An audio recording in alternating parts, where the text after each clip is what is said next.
And we are live with another broadcast of the Roofing on the Rise studios, where we bring you innovation in today's roofing marketplace. Today and every day, we are sponsored by Roofing Supply Incorporated here in the Houston marketplace, where you can get your shingles from me. Telephone number is 210-919-8987. Again, 210-919-8987. We are also sponsored by West Group Public Adjusters. You get an awesome hand-tailored claims experience. Give me a call. Telephone number 210-919-8987. I'd love to get you hooked up with them. We have some amazing announcements coming, some really, really big stuff, some big partnerships, and some more podcast developments. Please stay tuned here in the next 7 days. I'm going to be releasing, maybe even on Monday, some of these big partnerships. I'm really, really excited to bring this to you, and I'm really excited to be able to help the marketplace in a different way. Again, today and every day, we bring on an amazing guest, someone that has an amazing wealth of knowledge, someone that's a high performer. We like to keep it pushing on Roofing on the Rise. Today, we have guest Steve Martin. Steve, how are you doing today? Doing good. Man, this is awesome to be able to have you in the studio finally. I know we've been talking about it for a little bit. So I'm really glad that you came today. All right. Well, thank you for inviting us. Absolutely. Absolutely. So give the viewers a little background about what you do and how you do it. So I was a roofing contractor for nearly 40 years.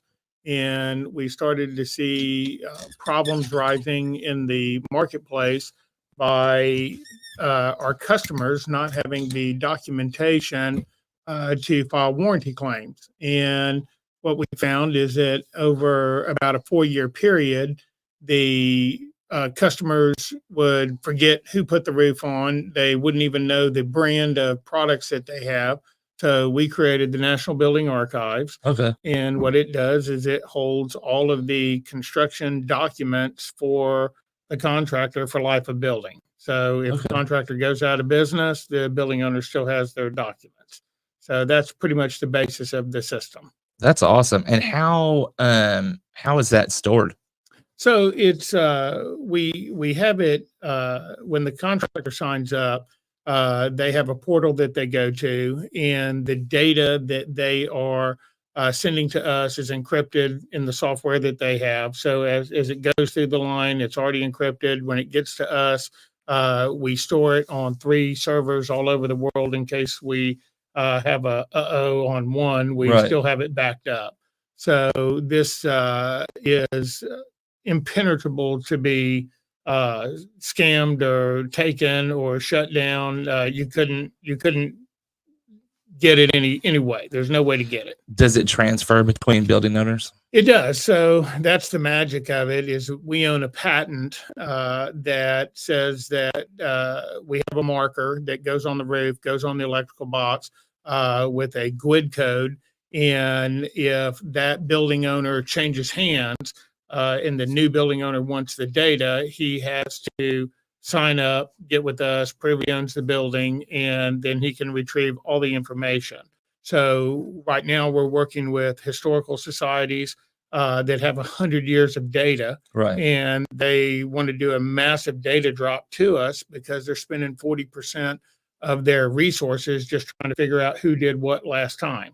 And so it's a huge financial savings. So when we look at zoos that have been around forever, and historical buildings, and even new built buildings that are less than 10 years old, we always get the phone call as to how do we get our blueprints? Anybody that could give it to us. And it's impossible almost to even find out who the architect was. And if you find the architect, generally after 7 years, they dump all the data anyway and throw it in the trash. So it's not even retrievable. So what we ask is all of these entities to upload their data to us. And what you get from it is access on the public access. So if I put in the address for this property, where we're located at today, You would see who the architect was, who the roofer was, who the plumber was, everybody down the line, and it Right. would tell you how many documents we store uh, for that entity. Yeah. So if you're a roofer, we would ask you to give you a copy of the contract, copy of the warranty, copy of proof of payment, so that you can prove that you didn't steal the materials, Right. and a copy of the invoice from the supplier to the job site. That'll help in a lot of respects, man. I'm just thinking, like, sitting here, like, how we could, like, benefit from it. We just worked on our water well. So Right. we're on a well system here, and we had some issues, Right. and so we're out of water, right? Right. And so it's always a scramble right then to find who's going to work on it. Who did what when, right? Exactly. So I'm just thinking, I'm like, oh man, we would have known who worked on the well, what they did to the well, what parts they put on the well, where it was from, Right. etc. If there's a warranty. If there's a warranty. I mean, here's the magic. My career was pretty much roofing commercial buildings, apartment complexes. Yeah. And they trade hands every 4 or 8 years. Yeah. And when they trade hands, the magic guy, the new guy that buys it, comes in and he says, "Oh, well, I'm only going to own this for about 4 years. And Right. if you could just write me this letter to give to the insurance company that says the roof is in perfect shape." Yeah. I'm like, dude, it's 34 years old. Yeah. It's so far gone. How often Yeah. does that happen? Right. Like every day. Right. Right.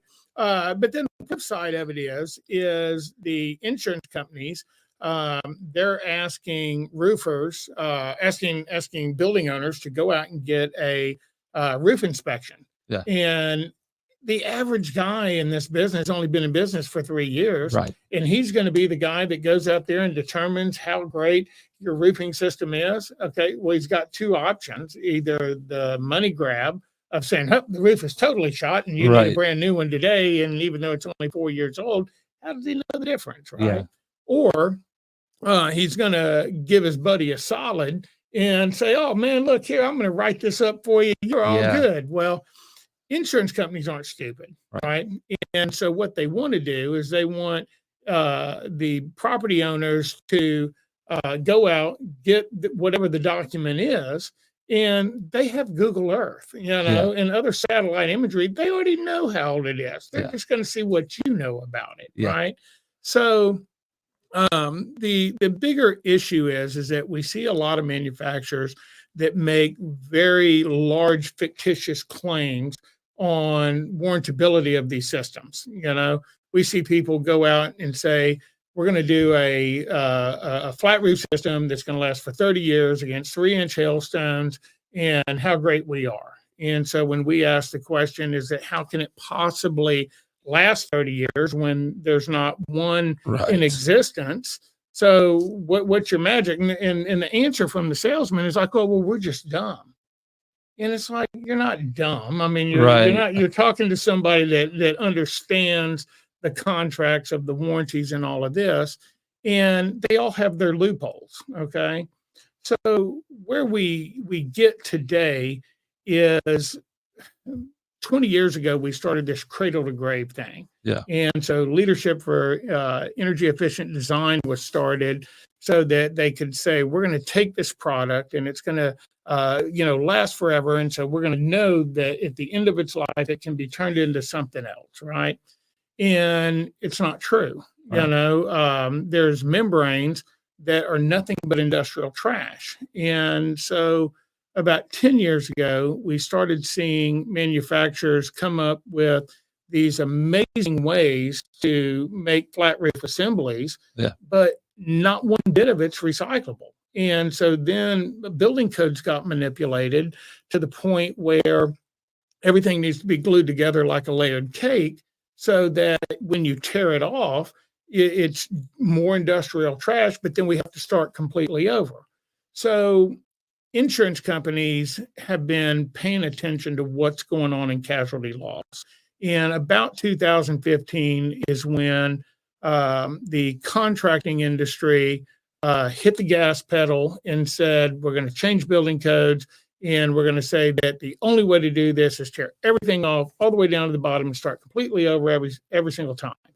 And we have manipulated the amount of insulation required to do a building because you have ASHRAE that regulates how much insulation we need. And then you have the roofing industry that can't talk to ASHRAE. You guys Right. stay on your side, we stay on our side.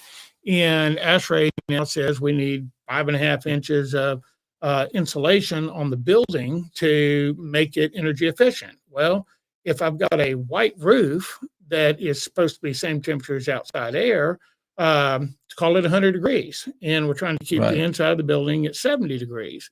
In the wintertime, the Houston average is about, the coldest we get average is about 40 degrees. And so there's a 30-degree swing on both sides of that table.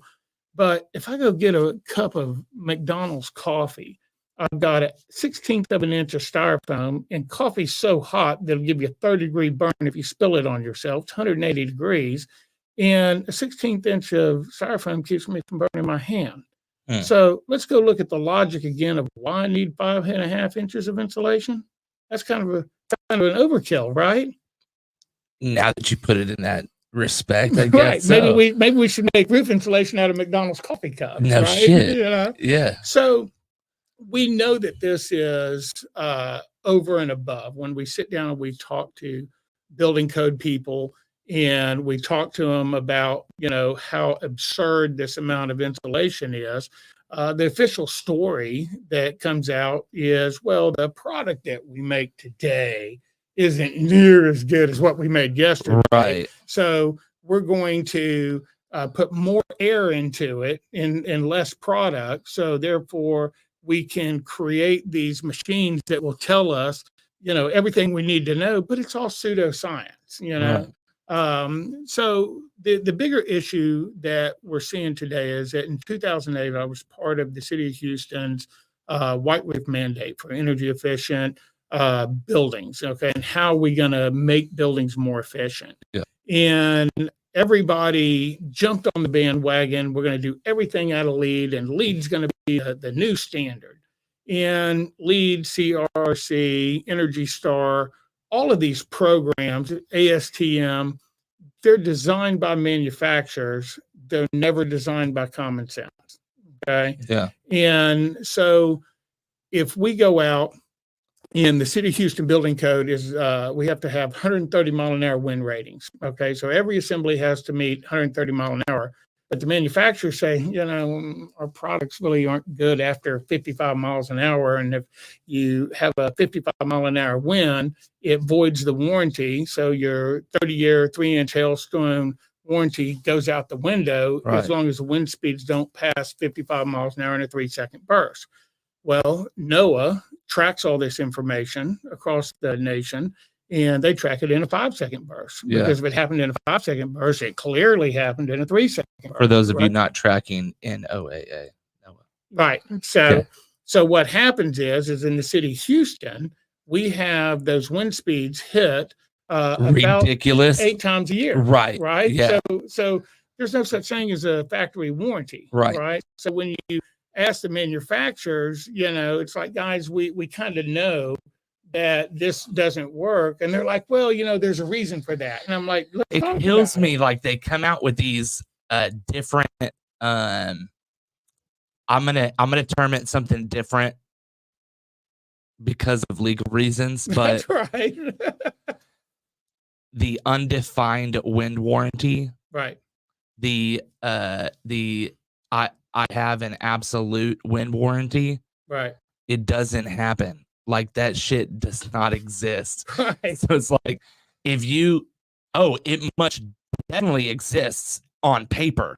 Right. But not in actuality. It just is not going to happen. That's right. When it comes down to the warranty and them actually getting that fulfilled by the manufacturer, they're going to go back to what you just said and like, well, you went over, We actually have letters from the manufacturers. We for the last 15 years, we've been collecting letters from manufacturers that says, on June 12th, the wind speeds hit 56 miles an hour, and then 3 weeks later, it hit 57. So therefore, can't put the genie back in the bottle, and so sorry, we can't help you.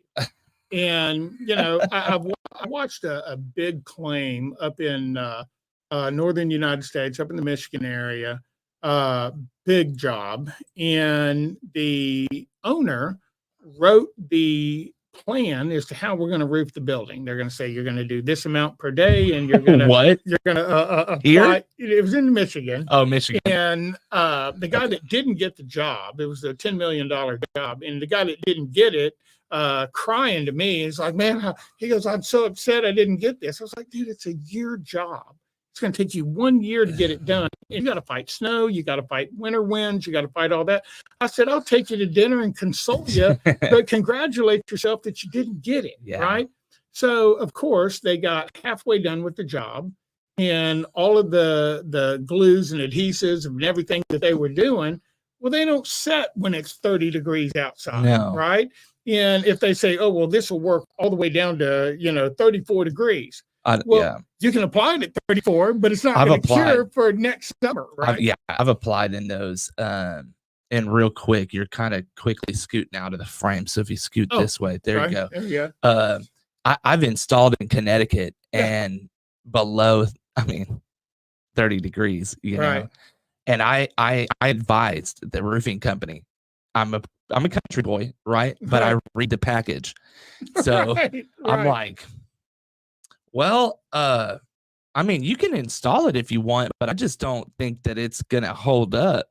Oh, we're going to go ahead and install it. I'm like, peel and stick is just not going to work in the Northeast, bro. You need torch down. Right. Well, it's cheaper if we just go ahead and whatever.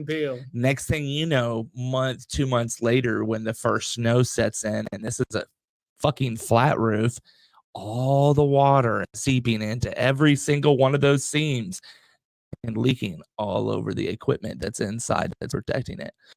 Ultimately, we just made a big fucking water calendar, and that's it.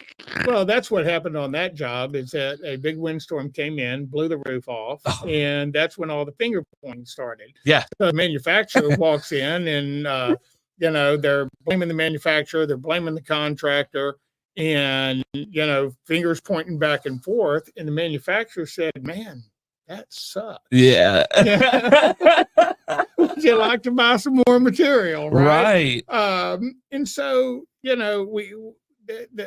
problem that I see a lot today is, if we say 60% of the roofing contractors in North America are residential contractors. Right. Okay. 1 out of 3 is going to make it to the 3-year mark. 2 are going to go away. If I take the top, say 10-year mark, only 1 out of 100 will make it to the 10-year mark. Okay. So the experience in the knowledge base on the contractor side doesn't exist. Yeah. And so what we've really seen, starting about 2018, is a mass amount of seminars that have been done, but the seminars don't teach anybody how to put a roof on. Right. All they teach is how to manipulate insurance. Yeah. And so if these big, horrible insurance companies just won't accept every roof that we throw on the table, and then we see these guys go out and fabricate just insanity, and we go out and look at these jobs after the fact, and 95% of them don't even meet building code. That, and they're not damaged, right? Like specifically wind or hail. I got one shingle that's tore off, so I need a whole new roof. Right. And I've been on the other side. I was a roofer for 11 years. So, I've been in that position where, I have an expert witness on my side that's coming in to show me what's going on. Like, okay,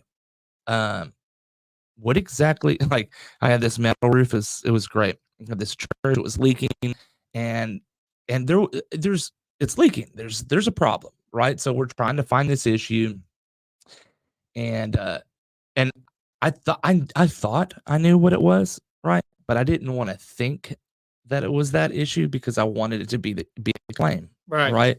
So I'm like, flashing. That's probably it. But no fucking way. It's too big. It's leaking in a few different spots. No, it was flashing. Most definitely it was flashing. And my my witness was able to come in, public adjuster, West Group, actually, which is a sponsor here, and was able to say, hey, listen, I don't know what you're looking at, but this is not hail, bro. Right. Right. So you really need, like, people need to have that kind of person on their side to be able to say, hey, listen, this is not damage. This is what this is. Right. So ultimately, that property owner ended up investing some money into getting that flashing fixed, which takes the issue of the water coming into the property. We didn't claim it. Right. But that's not the normal in the roofing industry. No, I mean, normally it's file a claim and let's turn and burn. Right, turn it in. Right. You know? Well, one of the things that I would tell every roofing company owner is the best thing that they can do is actually read the package in the application, right? Yeah. So hardly anybody understands that these warranties are written to get them from being liable. Okay. So several manufacturers have now changed their application standards to require step flashing in the walls of 10 inch by 10 inch. Well, most supply houses don't even have it. No. So you name your top three, you know, I don't like naming names, right. But go read the package, right? Yeah. Okay, so here's the stupidity. It's 8x8, buddy. Well, no, it's or 4x4. It's 5 inches on the deck and 5 inches up. That's what they want now. Oh, really? And when's the last time you read a package? Never. Right? Yeah, I mean, nobody reads this stuff. Well, yeah, I mean, the last time I read a package was this morning because I delivered a bundle to one of my clients, but most people don't. And on this packaging, for one, I've never seen a 5x5 on a package ever, though. Right. What it says is that the flashing on deck must be 5 inches, and flashing up the side chimney wall or step flashing all needs to be 5 inch by 5 inch. Chimney I could see, but not like just a regular roof to wall. That's the code. Okay, so IBC. Yeah. If you go to look at IBC building code, IBC says follow manufacturer's recommendations. Right. So if you're applying a GAF roof, then you have to apply it in accordance to what GAF says. Okay. If it's Owens Corning, then back forth. Right. Okay. So what's astonishing in this is years ago, the information used to be on the package. Right. Now you got to get on the internet and find it. Right. Okay. So when we go to put an air hawk in, or we go to put a pipe jack in, right, how wide are the flanges on those? 1.5 inches, 2 inches. Right. Okay. I see all the time on social media, all these roofing companies go out there and they say, oh, this rubber deck, the grommet fell through, rotted out the deck, and we saved the day. We're going to come fix all of this, and we're going to put another one on top of it instead of putting a lead one that'll last the life of the property. Yeah. So most of the... Well, I disagree with the lead. Life of the property is going to happen. It's better than the plastic that we know that's going to fail in 8 to 10. I like the perma boots. Have you seen those?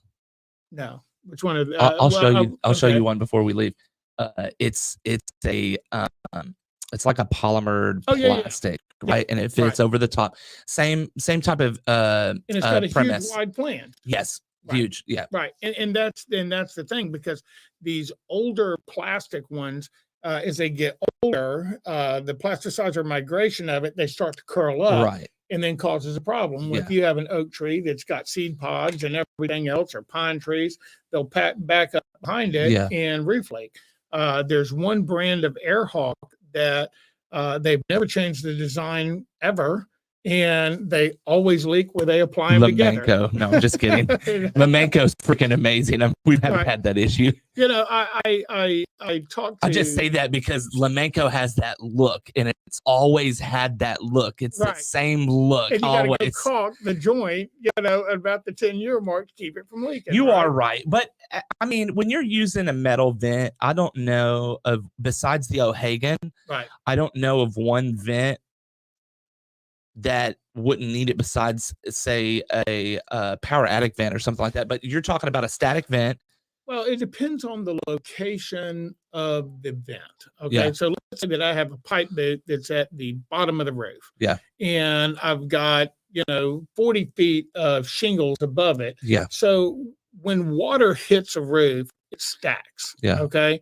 So drop, drop, drop, drop, drop. And as they get more drops, all the water that's trying to exit the roof on top of the more. So in a really strong rain, Right. you could have a 1/4 inch of water standing on the roof as it's trying to exit. Okay. Right. So having a very narrow flange that's covered with pine needles is going to cause you a bunch of problems. Yeah. Right. So having these wider flanges makes sense. Okay. Unless it's an O'Hagan, because the shingles goes over the top of Right. the actual vent. So when it comes down, it's just going to go over the top. The worst that it's going to do is lip onto the inside, but that's got a metal flange that goes like fucking 2 foot into the roof. Right. You know what I mean? They're Godzilla. I mean, but they're designed and engineered to meet Godzilla. When I asked Lamanco, you are right, at a booth, we went to the Arquette show here in Houston a couple of weeks ago, and I asked them, I was like, guys, I said, by IBC rule, following my directions from manufacturers, I can't use your vents because they don't meet building code. Huh. And their official answer was, oh, we're Miami-Dade approved. And I was like, but that doesn't meet building code. And they're like, yeah, but we're Miami-Dade approved. And I'm like, okay, so we can go back and forth and batter that. Right. But if the manufacturers are requiring me to do this, and they come in 15 years and I have all of my documents, I have my warranty, my proposal, my shipping things and all of this, can the manufacturer go, you didn't use the right pipe bolts and you didn't use this, so all bets are off because those two didn't comply with our agreement. Look at how many roofers go in and say the package says put 4 nails per shingle, right? And then we go in and put 5, and then somebody says, well, I'm going to put 6. And then I had a lady yesterday tell me, 6 is her game. Right. I had a lady tell me, she goes, when I had my roof put on, I told them that I wanted 7 nails per shingle. And I'm thinking, man, I bet this thing leaks everywhere. Good God. That's a lot. Right. Because 6 nails is a lot of shingle, or it's a lot of nail for the shingle. But if it's a 42-inch shingle, which some of these shingles are, which becomes a full square at that point and not 0.8 or 0.98 or what have you. Right. I feel that at a 42-inch, 6 nails is sufficient. Right. 4 nails is not. That's under but you have to follow manufacturers. If manufacturer says use 4, so OC's manufacturer OC says 4 nails per shingle on the package. The last time I checked, I don't know about. Don't penalize me, please. I'm not looking for a lawsuit here, but the last time I checked, it was 4 nails per shingle, unless you're in a different window. That's right. To be specified. Then it goes up to 6 nails per shingle. 1, 2, 2, 1 in the common area, which no one is doing. Right. No one hits in the common area.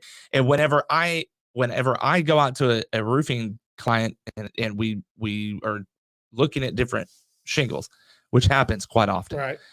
And they're like, oh yeah, you just nail right here, you're gonna be good. Right. And it's like, the shingle's this much and you're nailing right here. Right. It just does not make sense for a roofing system. I mean, when you go to meet with an insurance adjuster on that roof for wind damage, it's not getting approved. But if you are nailing in the common area, which is where both of those laminate pieces meet, which is generally this big, right? If you're nailing within that line, then when you meet with the insurance company and that nail has been pulled from the shingle, you can then say, okay, hey, I have legitimate damage here. Right. Whereas if it's above here, you can't. Let's think about that. Okay. So now we have a manufacturer that's come in and says, well, we're not getting roofs bought because the roofer didn't hit it in the exact sweet spot. Right. That when I started in the 80s, that sweet spot was 1 inch wide. Yes. Now it's 3/8 of an inch wide. So you ain't hitting it. Right. Number one. So what they've done is they said, okay, what we're going to do is we're going to move that nail line up about 1.5 inches into the top of the shingle, and we're going to take all the granules out of it so that we know exactly where you should put these nails. Okay. And let's think about Here we go. this. Here we go. Here we go. Let's think about Here we this go. from an engineering standpoint. Okay. So if the shingles, let's call it 12 inches wide, Right. and the sweet spot that we love as roofers is at the 6-inch line. Right. And now we've moved it up to the 7.5-inch line. Yeah. Now, if this shingle catches wind, okay, what does it do? The fulcrum effect is that if I can lift this one up, it pops the seal on the second one, which pops the seal all Right. the way up because of where the nail line is. Right. Now, If the nail line's higher. now it gets Okay. better. So, you lay in bed in the middle of the night and you go, well, how does this make any sense, right? Why would you do something like this? Have you engineered this thing to make it so that the wind can get into it faster? I don't know. Right. Maybe they did. Maybe that's good for business. Maybe they didn't. Maybe they weren't thinking. Good for business. Okay. I think you good hit for it on business. right. Okay. But if I take 1 inch of granules and don't put them on that shingle, Yeah. and there's 66 strips of shingles in a package, okay, that's 66 inches of granules that I didn't have to use. That basically says for every 2 bundles that I make, I get a free set of granules for the 3rd bundle. Right? That's Right? I mean, okay. that's math. Okay. So at the same token, it's not printed in literature. So are you saying that this is like almost a conspiracy?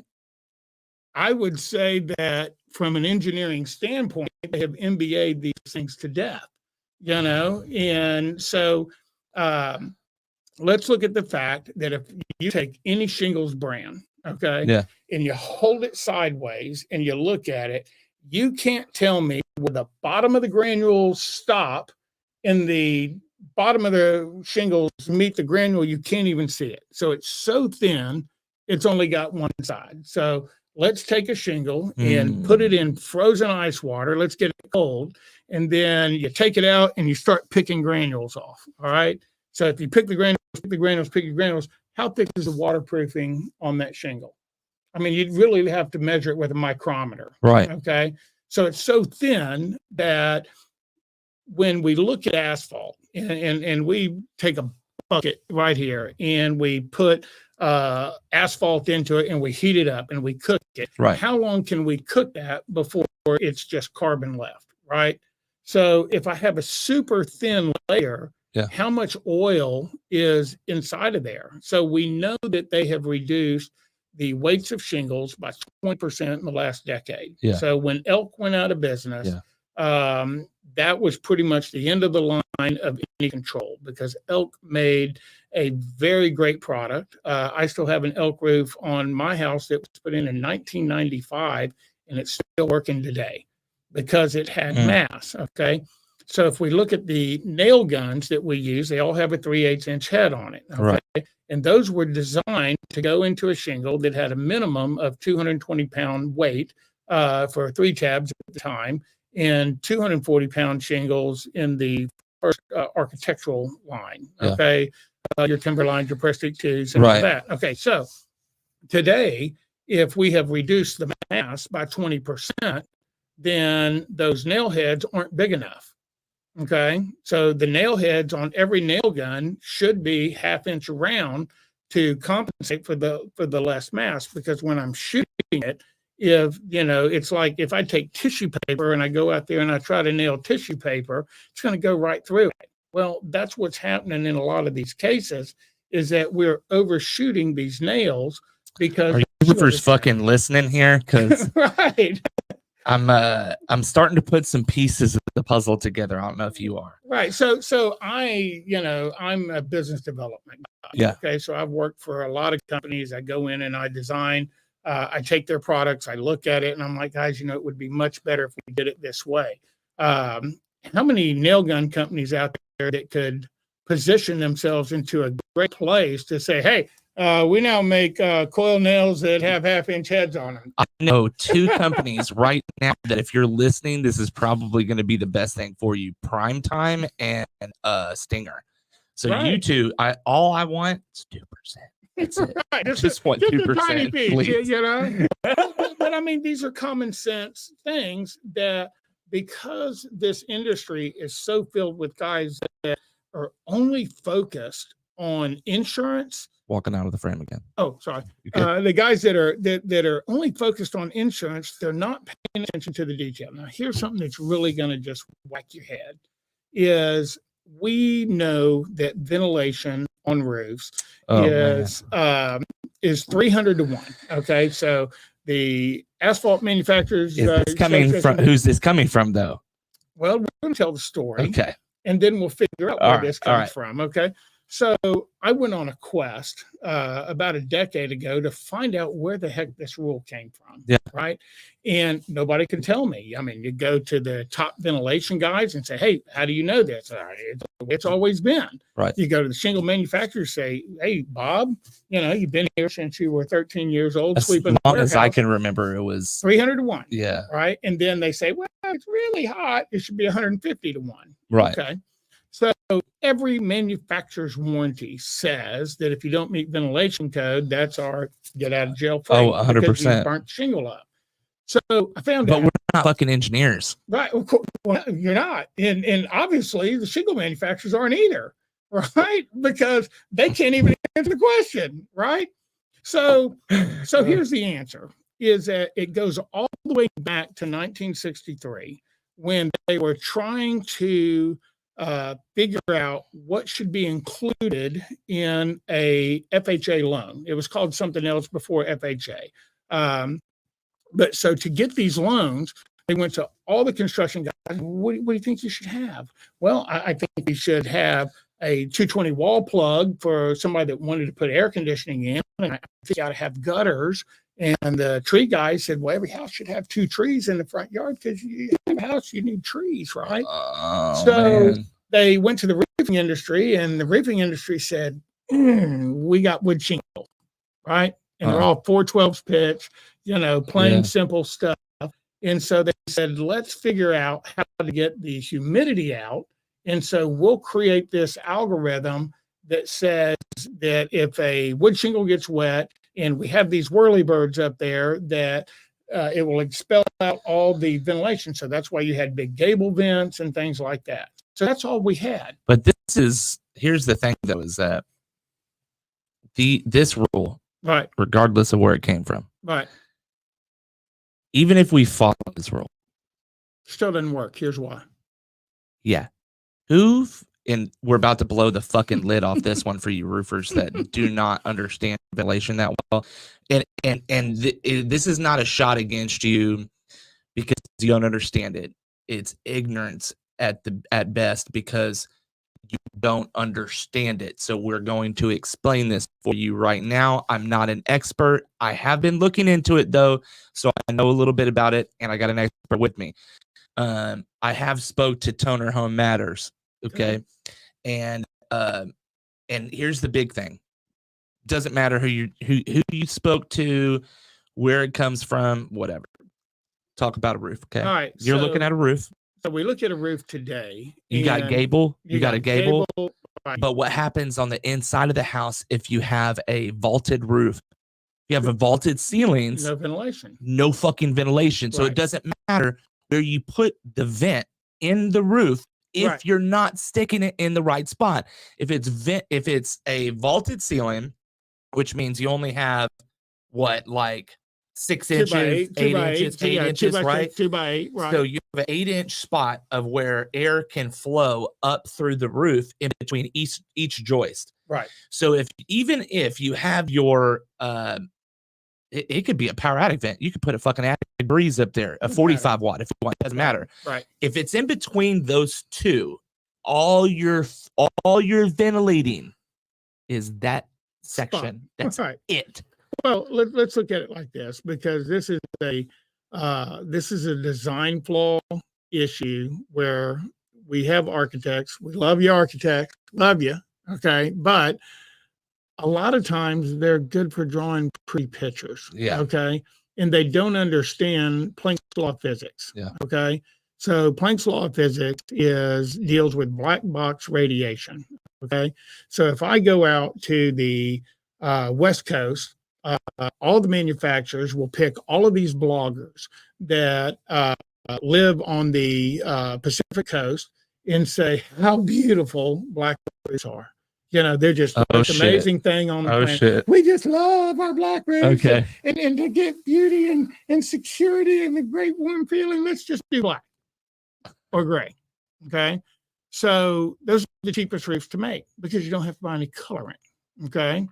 So when times get tough, they say, oh, we can't get the colors. We can get the colors, but you have to change colors, meaning you have to slow the production line down, and you can't make money just. You have to literally change the hoppers out, That's right. Clean it, so, oils, everything's different. So let's go back to black box radiation. If let's say that the general rule of thumb is we have a 10 square house with a 5/12 pitch on it, it's going to be 5% more roof area just by average. And I don't know the exact math. We're just hypothetically speaking here.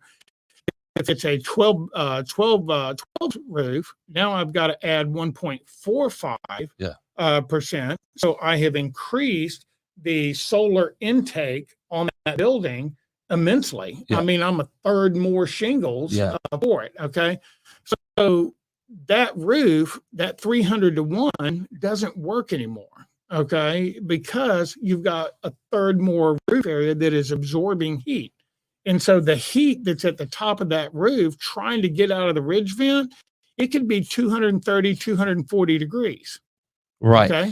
But it's got area to move.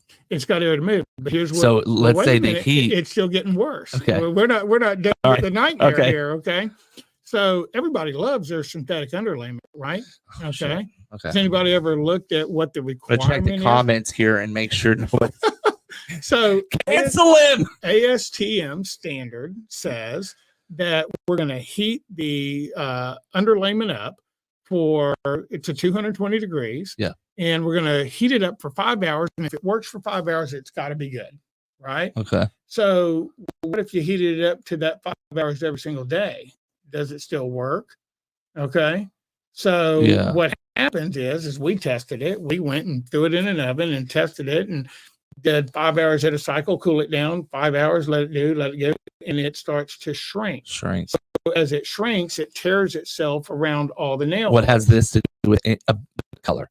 So because black is the worst color, it's the hottest one there is. If it's a white roof, now when we start talking about color, we have white granules and we have black granules. Okay. The white granules on a 90-degree day, sunny side, no clouds in the sky, a black roof can get 180 degrees. Yeah. A white shingle is 165 because the asphalt. So it's not going to shrink as much. It's not going to shrink as much, but it's only a 15-degree difference because it's a white granule because the black asphalt in between it doesn't do it. So the heat just builds and builds and builds and builds and builds. Okay. So in America today, 40% of the carbon footprint of America is based on the color of roof we choose. What? 40%. 40%? 40%. That's a lot. That's a lot. Okay. Now you just blew my mind. Now it's getting better. Okay. So years ago, all of these manufacturers used to make what they call a cool shingle. Yeah. Okay. And the advantage. I remember. Right. So I've only sold like one. We took them off the market. Yeah. Right. Because they last too long. We can't be having that. Right. So in California, where it's sunny and 70 every day, they're mandated by law. You have to have them.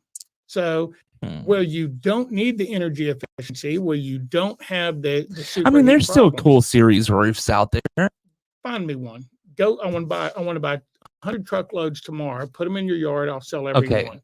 First off, we're gonna address the 100 truckloads because no one that I know can just get 100 truckloads out their ass. But I can get it for you. It's just going to take some time. Right. I know CertainTeed has a cool series, I believe. I have a cool series. I have a CertainTeed cool series on my beach house down in Jamaica Beach. And it was put on in 2005. And so we're creeping 18 years old. And today you cannot, it has no degradation. I mean, Right. it's still perfect.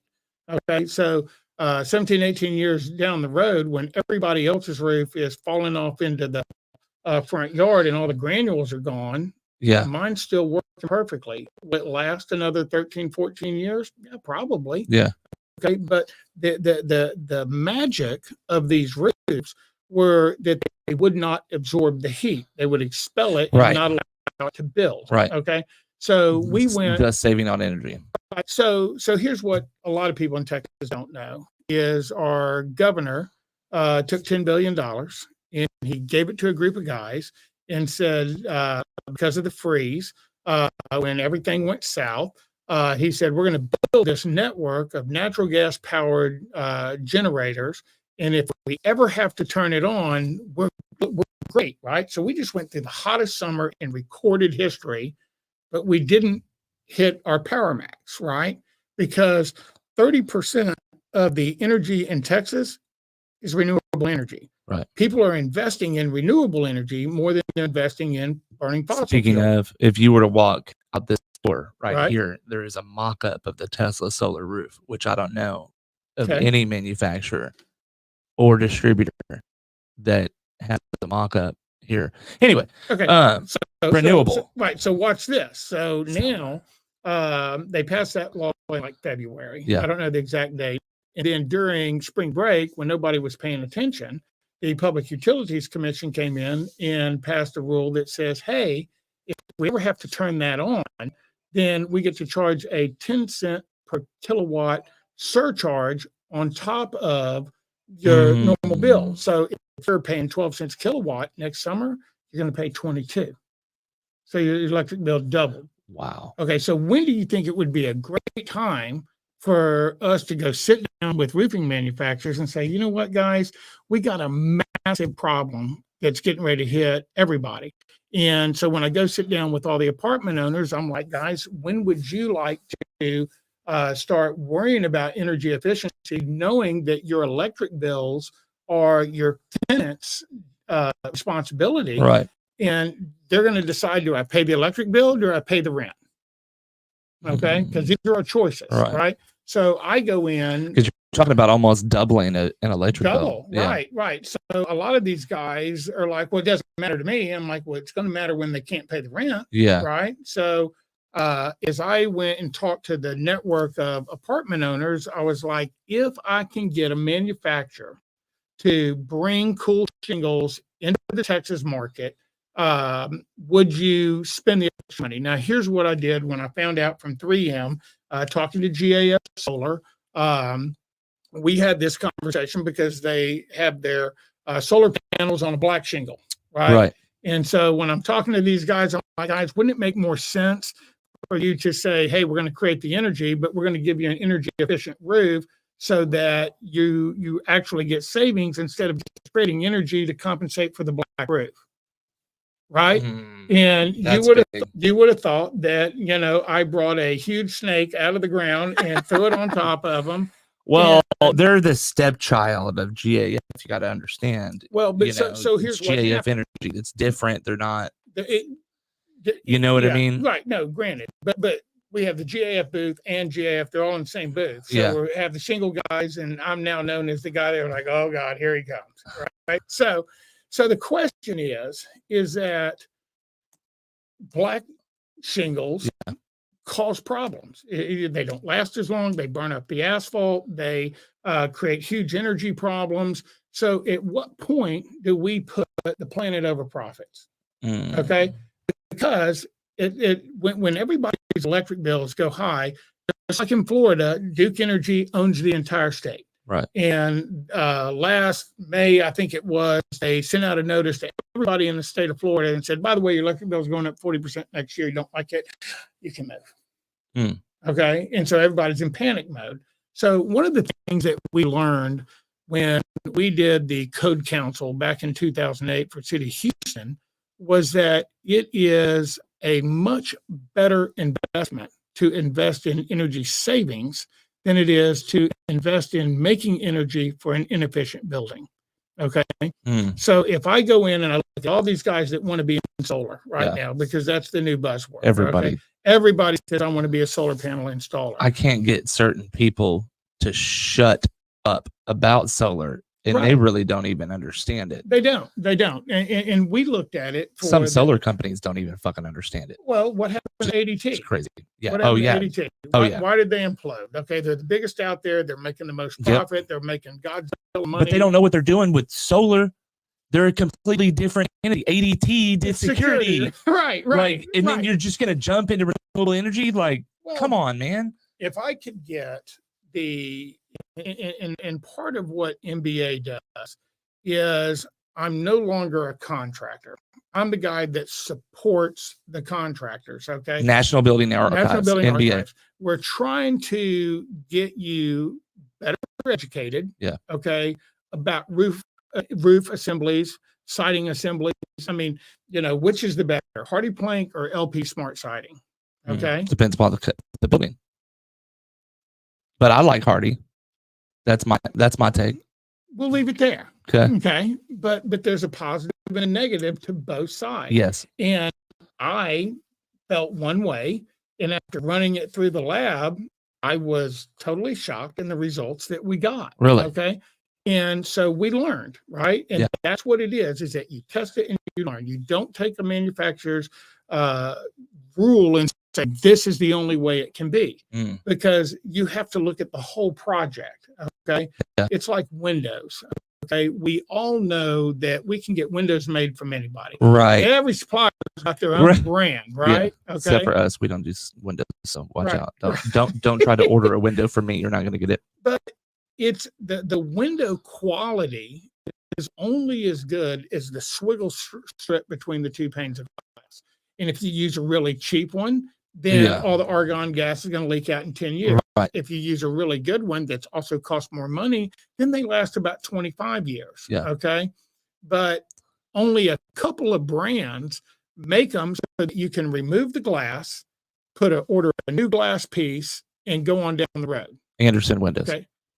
There you go. So they make a great product. Yeah. Okay. So when I go in, big shout out to Anderson. Anderson, you the man, Yeah. right? Where you at, fella? Yeah. Right? No kidding. But that's kind of the thing. We have to start thinking more sustainable. And back in 2017, when we went down this process, we started writing code for all the different algorithms that National Building Archives provides.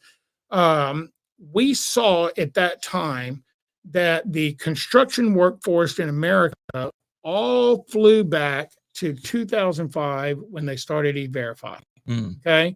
And when E-Verify was started, all the immigrants quit coming.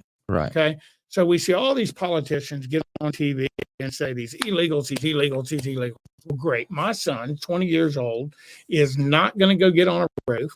He won't even come run the lasers in our shop, doesn't want to participate in any of this, right? Because he's not going to be a construction worker. And so when it was time for him to get a car, he refused to even get a truck because he was afraid that dad was going to require him to work, right?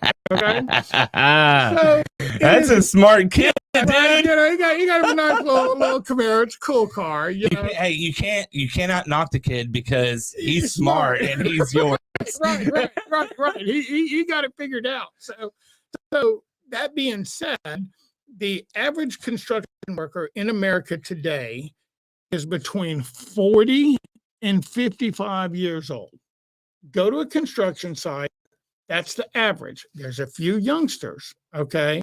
But the tenured. There's only 2% that are between 35 and 18. I want to hear, in the comments as you guys are watching, what you think about your workforce as well, because that's astounding. Now that I look about it, even just think about, the workforce here at Roofing Supply Incorporated. I'm the youngest person that works here. Right. Absolutely. Yeah. I mean, I watch, I watch pretty much the entire built world. Unless Darren's son shows up and then he's the youngest. But is he out there running the forklift? He is. Cool. But not today. Right. Okay, so let's look at that. So at 55 years of age Yeah. is when everybody mass exodus. They retire, their bodies are worn out, they can't do the job Right. anymore. So Between 40 and 55 is the average workforce, though. that's 98% of the workforce of America. Yeah. Okay, so if you don't like illegal aliens, you like $35 salads, because the same thing flies in the agricultural world. Yeah. So agricultural, same problem. Yeah. Construction, same problem. Yeah. Our kids, our descendants are not going to go sweat, period. Whether you like it, don't like it, there's a few. Right. There's a few dads that have grabbed them astounding. by the back of the head and say, You got to do it. this, right? Yeah. You're doing But it. the likelihood of that child turning around and doing that as they get older, Right. because they had to do it when they were younger, is very slim. Let me tell you what I see in this market is so bizarre. Okay, because I have friends that have companies that do 200 million a year. Right. They do 100 million a year. Okay, and I go over and I explain to them what MBA does and how it protects them. It keeps them from being sued in the future.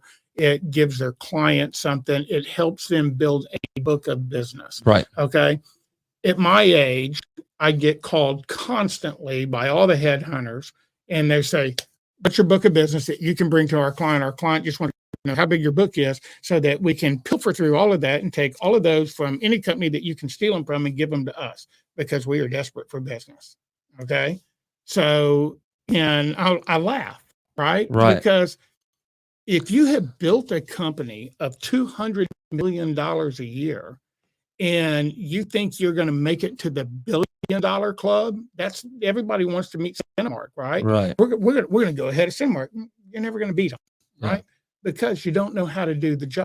Yeah. And they have made a ton of money on insurance proceeds. If we go back to 2019, 42% of insurance companies' casualty loss was rated to roofing. 25% was plumbing. So air conditioners, hot water heaters, bad plumbing. Okay. And by 2022, that had grown to 60%. Okay. So all of these roofing companies are exactly attributable to how much money is being paid out by insurance companies. Right. Okay. So it is projected that at the end of this year, that casualty loss from insurance companies will be 70% of all their money that comes in. And these guys, they made billions of dollars. Well, you made billions of dollars. Right. Okay. So let's rethink this. You go buy a car tomorrow, okay?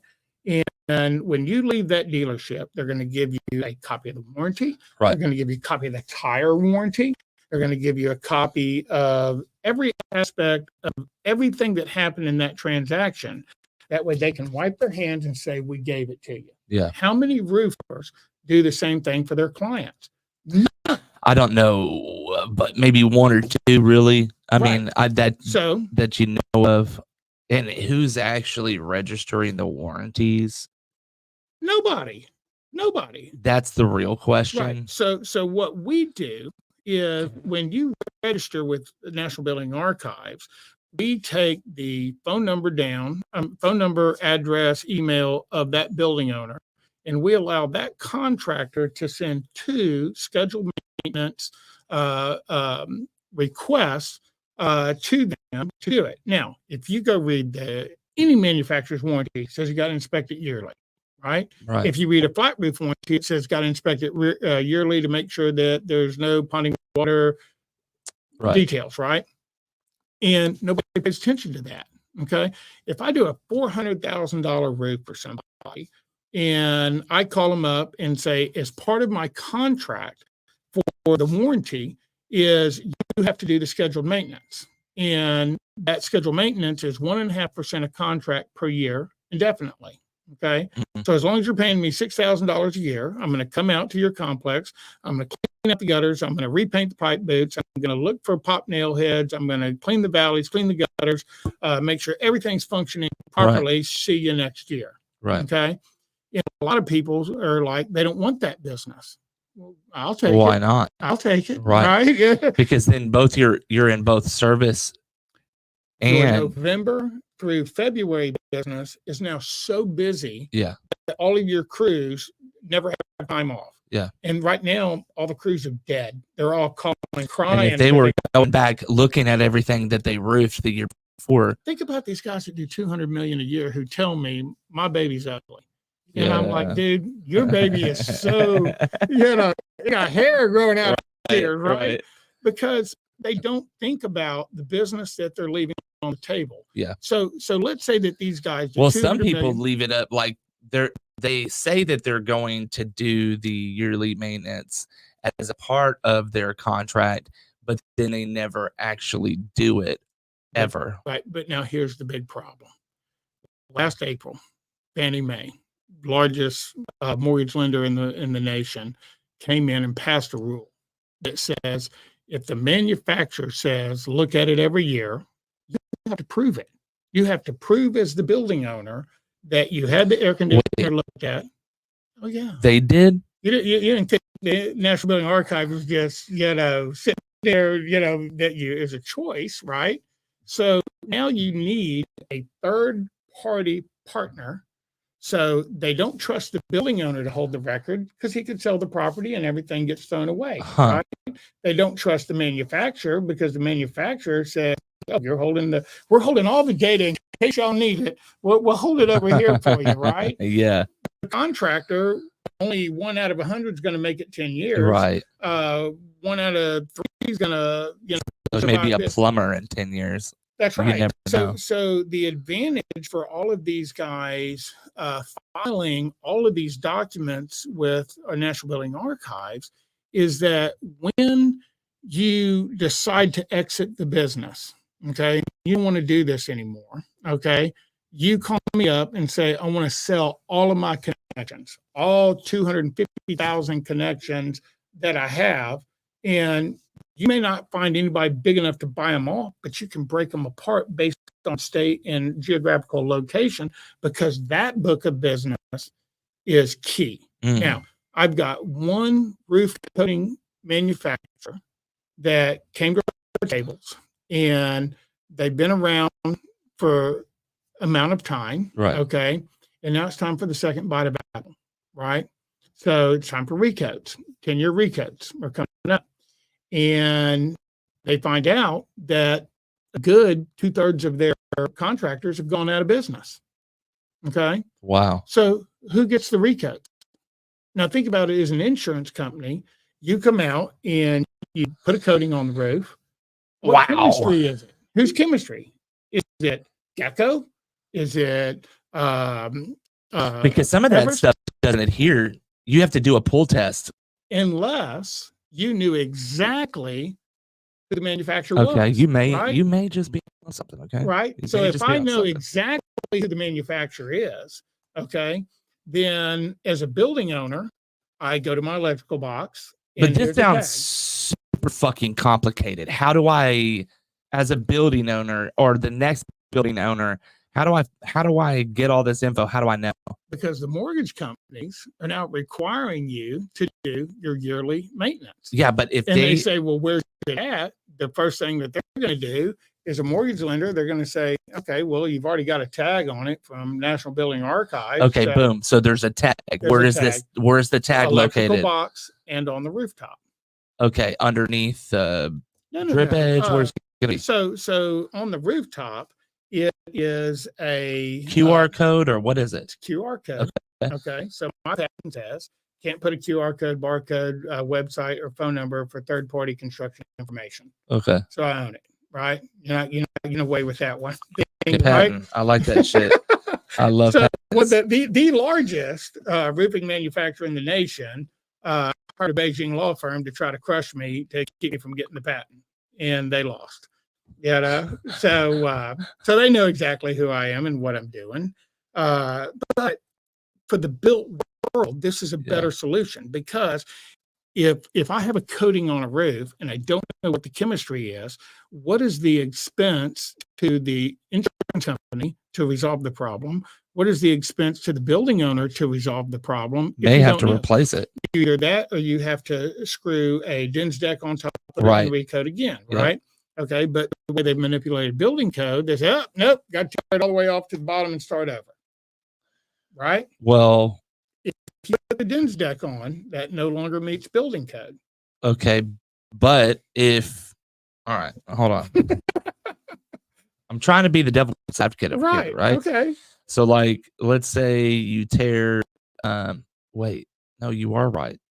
Okay, If I knew the chemistry, then the chemistry manufacturer, that's the only way. let's say you're Western Colliat or Everest or one of these other guys, they want to recode. If it's at 10-year or 20-year, whatever the story is, okay, they have compounds and washes that will etch that surface to have it so that a new coating can be applied. Right. Okay. And so, in my belief, I spend a lot of time looking into antiquity as to how did the Aztecs solve the problem? How did the Egyptians solve the problem? They didn't have air conditioning, but they had to do something to waterproof their buildings and reduce I think heat. they did. Right? They did. You know, make it put enough stone on there, it'll go away. Right? They had batteries. They had all kinds of shit. Good stuff. Right? Yeah. You know, so you know, our alien ancestors. Right? So we can go down that fucking road. That's a whole nother. I know. I can fucking talk about that for hours. But let's look at it like this, okay? So I get a phone call a while back from a major municipality, okay? And they said every building that we built 10 years ago is using 50% more energy today than what it did on day one. And I said, okay. And they said, well, we hired a major university to come in and pay them over $100,000 per building to figure out what the problem was. Okay. And this university came in and said, if you would just change your compact fluorescent lights to LEDs, this would mitigate the problem. Okay. Yeah. And I laughed. I said, that's the stupidest thing I've ever seen in my life, because the cost to change out the lights is $1 million, period. Number one. Number two, an incandescent light bulb uses 100 watts. A compact fluorescent uses 7 watts. An LED uses 5 watts. Right. How long is it going to take you to recoup the $1 million investment to change the light bulbs? Okay. When that's not what the problem is. The problem is that the architects, you know, in the invention of air conditioning, we can make the roof black, we can make the windows black, we can make the brick black. You know, so we've got these black buildings that are just a big solar collector. And when the cheap windows lose their gas in 10 years, now you have a solar panel as on the side of all the buildings where all the windows are. Okay, so the black glass or dark tinted glass is just absorbing heat, pushing it into the building. Okay. So we passed the white roof mandate in 2008. And if you get on Google Earth today, you are hard pressed to find a building that's white because they're all covered with atmospheric carbon. Okay. So today, if the roof is 10 years old and it's never been recoated, it's never been cleaned, it's no more energy efficient than a modified bitumen that's 20 years old. They're 145, 155 degrees because we don't clean them. Okay. So there's chemists right now that are working on a crystal soap that is organic, that doesn't hurt the environment, that you can get out there with a broadcast spreader and spread it on the roof every May. Okay. And then at night, when the condensation forms, it melts the little crystals and lets it soak into the dirt and loosen all the dirt so that the next time that the rain comes, it washes all the dirt off. Now you got a pure white roof again. So that solves our urban heat island effect. It mitigates our summer temperatures. It's going to go to the side of the building, though. Huh?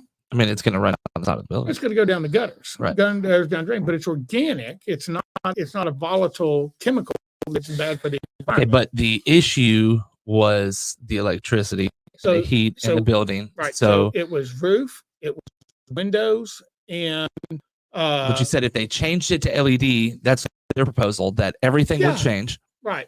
Which isn't true. It would help quite a bit. It would help, but you're never going to get your money out of it. I mean, the savings of your electricity bill 2%. technically 2%. I'd like to see it with some of the new LEDs that have been made that aren't released into our market yet, which I'd like to know why some of these things aren't allowed to be sold in the US yet. But we already fucking answered it all with all what's going on here. So let's go to Africa. And in Africa, in very poor areas, what they do is they take glass bottles and they fill them with half water, half Clorox, and they seal the bottle off. And then they put that into the ceiling of the houses, okay? Because when the light hits that chlorine that's in the water, it scatters the light, and it's like a 175-watt light bulb. Huh. Okay. Okay. So never heard of this. Right. That's cool. Okay. So they have about to go home and do an experiment tonight. Right. Okay. So at the same time, we have fiber optic. Okay. Right. And we can run a fiber optic thing, all through a building and bring natural light in with fiber optics. Are they expensive? Yes. How much did our electricity just go to? Just double. Yeah. So all of those technologies are going to start coming to the forefront quickly. We have a patent that we can put on commercial buildings and residential buildings that will lower the utilities by 40% in the summertime on buildings. Okay. Pretty cool little gizmo. Yeah. And everybody says, how's it work? And I say, it works very well. Because we're not ready to release it yet. Right. So we're going to wait until everybody's in the panic mode of their outrageous electric bill. Sounds like a good event. Right. And so here's your mask. Right. But look, by the way, they're $3. Right. And actually, these things are cheap. They don't really cost a lot of money. But if we start talking about it and there's no panic, then nobody cares. Yeah. Everybody cares when there's a panic. When gas hits $7 that was like my next thing was like, how do you get everybody? But then you answered it. So that's it. Yeah. It's development, right? That's the game, right? So I go and I sit down with the largest shingle manufacturers in the nation. Okay. And I tell them, it's like, guys, it's great that you're making a profit and you brag about it on social media, how your profits are up 48% more than last year. Actually, they don't have to brag about it because Dimitri will bring it to light. Like the term hell hath no fury, right? Like that a woman scorn, right? Mine is hell hath no fury than a Russian scorn, right? A pissed off Russian scorn. I'm just saying. Dimitri is a cool guy. I love him to death. Met him 4 or 5 times, and sometimes, I message him. I'm like, dude, this isn't your wheelhouse. He's super well. I think more on and there's many different things that you can pull out of the hat there about that, but I think more of the main perspective for him is to just like broadcast it. So here's a little bit of information, here's this side, make your assumption yourself.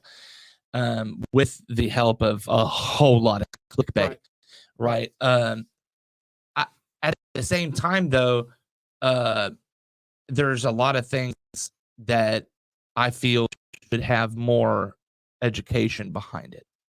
That's what I'm pressing. When I sit there and I watch, because you can't just produce Van Boxel's synthetic felt and then expect that everyone take that one synthetic felt compared to the next synthetic felt to the next synthetic felt are all different, just like we're talking about shingles. Let's take all of them and put them in an oven and compare to what they're going to do. Okay. Oh shit. Right. I did. All right. So what happens when you stick synthetic felt in an oven, Steve? It looks like a shrinky dink. God. Right. Okay. So what I did is I went to one of the leading manufacturers of single ply membranes. Yeah. Okay. And they're one of my favorites because their chemistry works. Okay. If you buy their membranes today, 50 years later, their membranes are still on the roof. Firestone. No. Damn it. All right. I was just thinking of old companies. I'm just pulling out of the hat. You don't have to say it. Right. Just I don't pulling want them. to say it because cool. here's the problem. If I go out and I start endorsing people, Oh, trust me. then, I get then it. it's a problem. I get it. Right. I get okay. it. No worries. And I looked at my wallet and there's still not a check in there. but honestly, so what we learned is my research labs were out in Phoenix, Arizona. Yeah. Okay. Hell's Fury. Right. Yeah. And so we tested everything. And so every time that somebody tore a roof off, we said, send us the samples. We sent you a pizza box. They put 5 squares in it, send it to us, and we can look at it. So we documented where it came from, what it was, how long it lasted. Yeah. Okay. And in the Arizona market, everybody puts a double 30-pound felt and puts a tile roof on. Yeah. Okay. And every 15 years, you have to take the entire tile roof off, change the felt paper, put new sticks on it, and put it back on. It's called a retile. Right. Okay. And it's about $400 a square to fix a forever assembly. Right. Yeah. So I went to the manufacturer and I sat down with all the engineers. And of course, they all look at me like I'm crazy. You know, who's this guy? Right. You know, and we re-engineered a synthetic that is Kevlar PVC that can withstand 450 degrees without degrading, can go to 40 degrees below zero without degrading. The weft in it is wound so tight that when you put a button cap nail through it, the threads hold it around there and make it waterproof. Okay.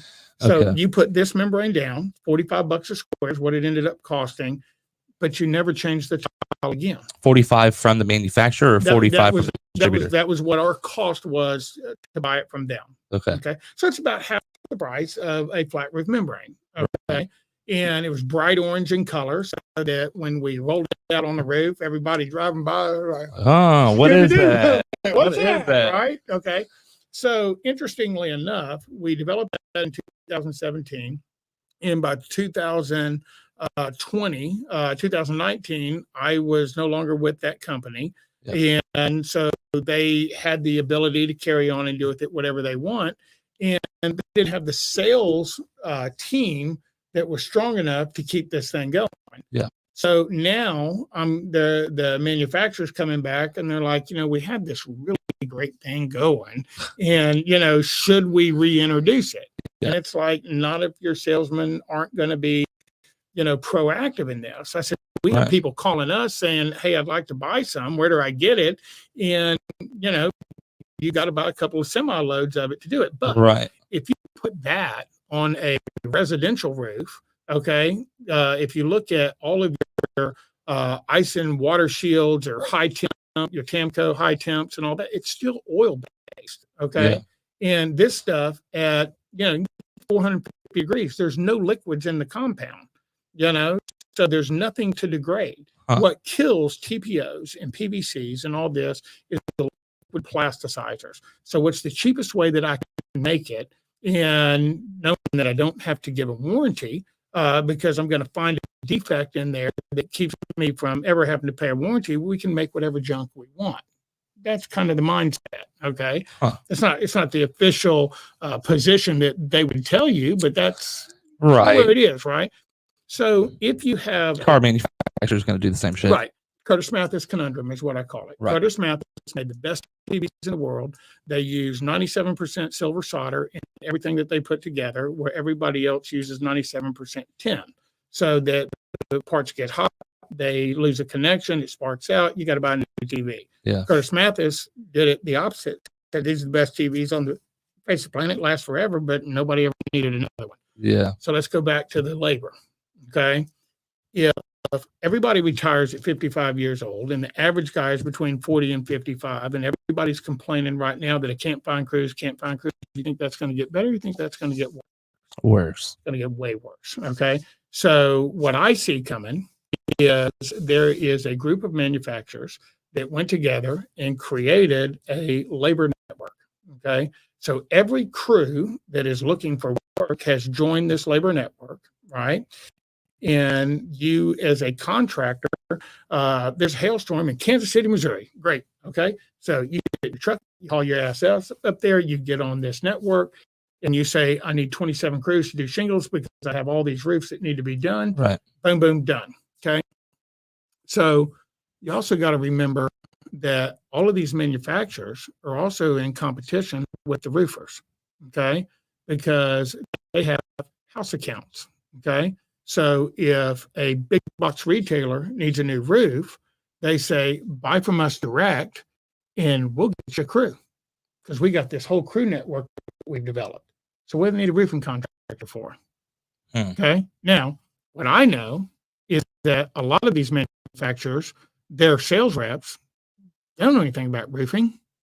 They know what manufacturer tells them, right? That this is the best thing next to peanut butter. If you just spread it out, it's all good. Right. But they don't know the nuances. Okay. So when the lawsuits come because the roof was misapplied incorrectly or something like that, who are they going to sue? You going to sue the manufacturer? Or are you going to sue the poor little labor guy that just made wages? So what I see coming is in the roofing world, if you do not have scheduled maintenance as part of your platform, you will be put out of business. And you're going to be put out of business by the manufacturers who are telling you, we're going to sell you the material for more money. And there's a lot of manufacturer reps in the Texas marketplace that will sell directly to a GC. And let me give you a crew. Okay. There's one that is the worst. He's got an entire army of people that go out and scout work for all of his general contractors. Okay. And his favorite roofing companies. Okay. And so he's the factory rep. So he convinces the building owner that I'll sell to you directly, bypass the supply house. We're going to send directly to you. So I make more money. And then we're going to get the crew to do it. So you now make more money so that you keep the process going. Okay. And that's a problem because these guys, if there's, let's say that there's 10 certified installers of that product in the Houston area. Right. Okay. 3 of them have applied for warranties over the last 15 years, and the other 7 are crews that have never ordered one roll of material. Okay. And that's protected. So when I go on LinkedIn and I'm talking about the fact that these manufacturers are allowing this to go down, then I get all the CEOs and I get all the VPs who said, well, if I ever knew that was happening in my thing, that guy would be gone immediately. And I'm like, what day you want to go to lunch? You know, and we don't go to lunch. What time do you want to go to lunch, buddy? Right. So, you know, there's people that will get on my feed that, you know, don't like the fact that I'm telling these stories, but we got a big problem coming. Yeah. Okay. And if we don't start building more sustainable, we cannot sit there. Let's look at it like this. There's been roughly 100 billion people that have lived on planet Earth since time began. Okay. And in the last 100 years, 7 billion people have created more trash than the other 93 billion before us. Okay. So what sense does it make for us to sit there and make this huge amounts of trash that have to be thrown away and started over every 15 years and just fill the landfill? ISO is not recyclable. Okay. Right. TPO has been said forever that, oh, it's recyclable. Okay, great. Show me one product. Well, you know, we have this organization over here that doesn't have a phone number, doesn't have an email you can get in touch with them, but they're in charge of all of this. So it's a misdirection. Okay. TPO is plastic water bottles, rubber tires on the backside, olefin, which was a product that used to get dumped into the Gulf of Mexico because it was at the end of the line of the refinery. They couldn't do anything with it. And the roofing industry said, well, Scooby-Doo, mama, you got this free. We're gonna take it. Oh, come on, give it to us, right? Yeah. Okay. So they keep saying every year that when the chemistry fails and it doesn't last the 30 years, like they say, there's like, well, that's the old stuff. So you go change a molecule here, a molecule here, and you reformulate it and say, here's our new product. Okay. But at the end of the day, it's the liquid plasticizer migration that causes all this stuff to fail.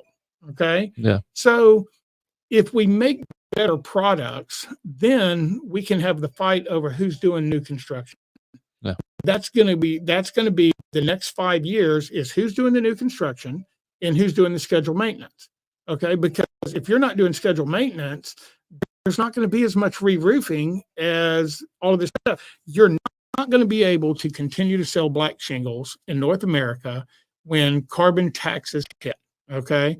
So we know that on a gallon of gasoline, it's going to be about 84 cents in tax for a gallon of gasoline. And on diesel, it's about $1.02.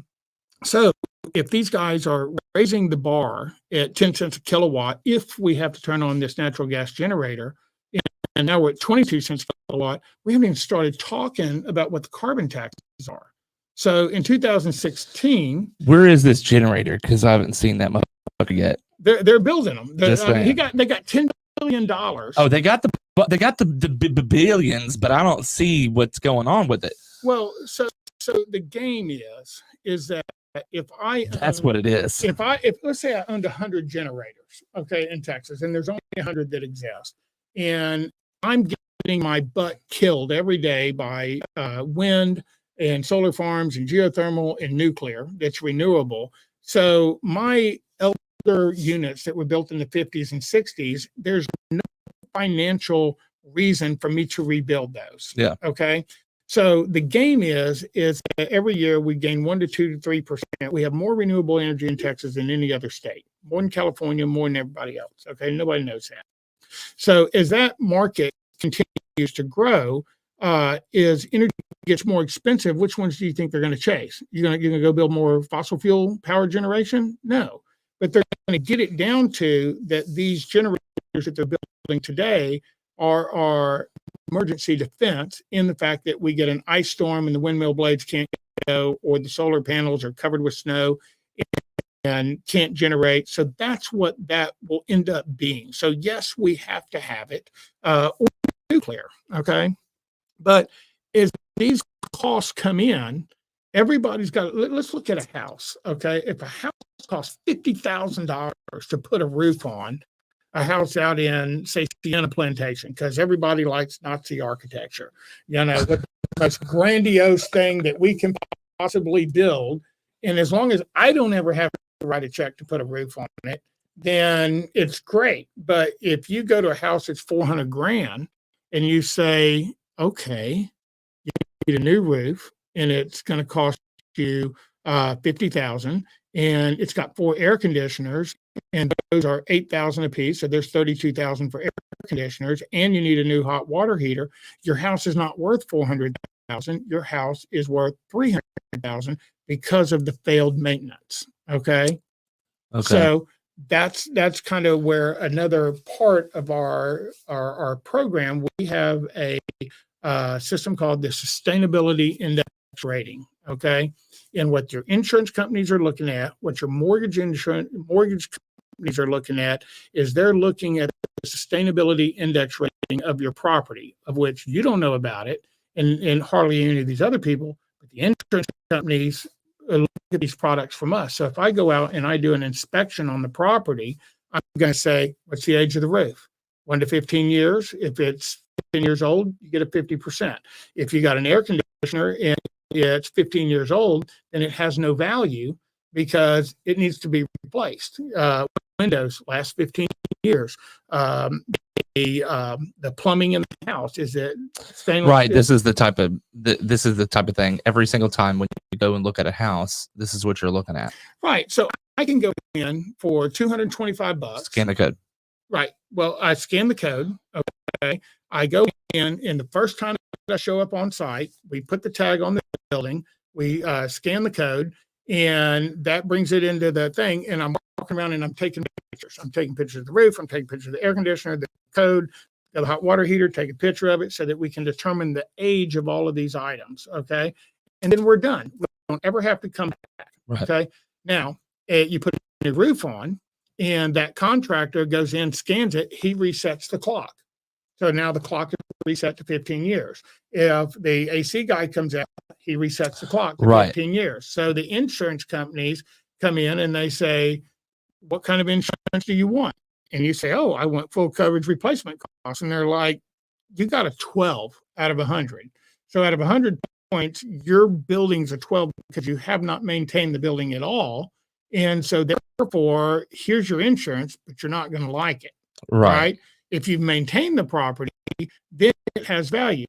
How many realtors would not want to waste their time looking at houses that need a roof, need air conditioner, need a hot water heater, and nothing works, right? So you want to make an offer on a house and spend $2,500 to do a home inspection that you could have learned that information just by paying $25 to MBA as a realtor. You can go in there and say, okay, give me the ratings on all the properties that are for sale.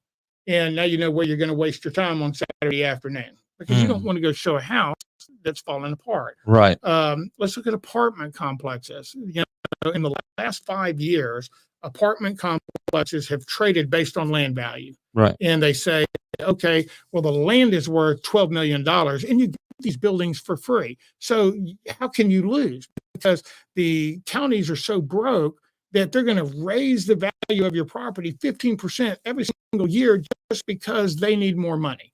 And you go out there and it needs roofs, the gutters are falling off the building, it's not energy efficient, the air conditioners are from the 1990s, and the electric bills are off the chain. Okay.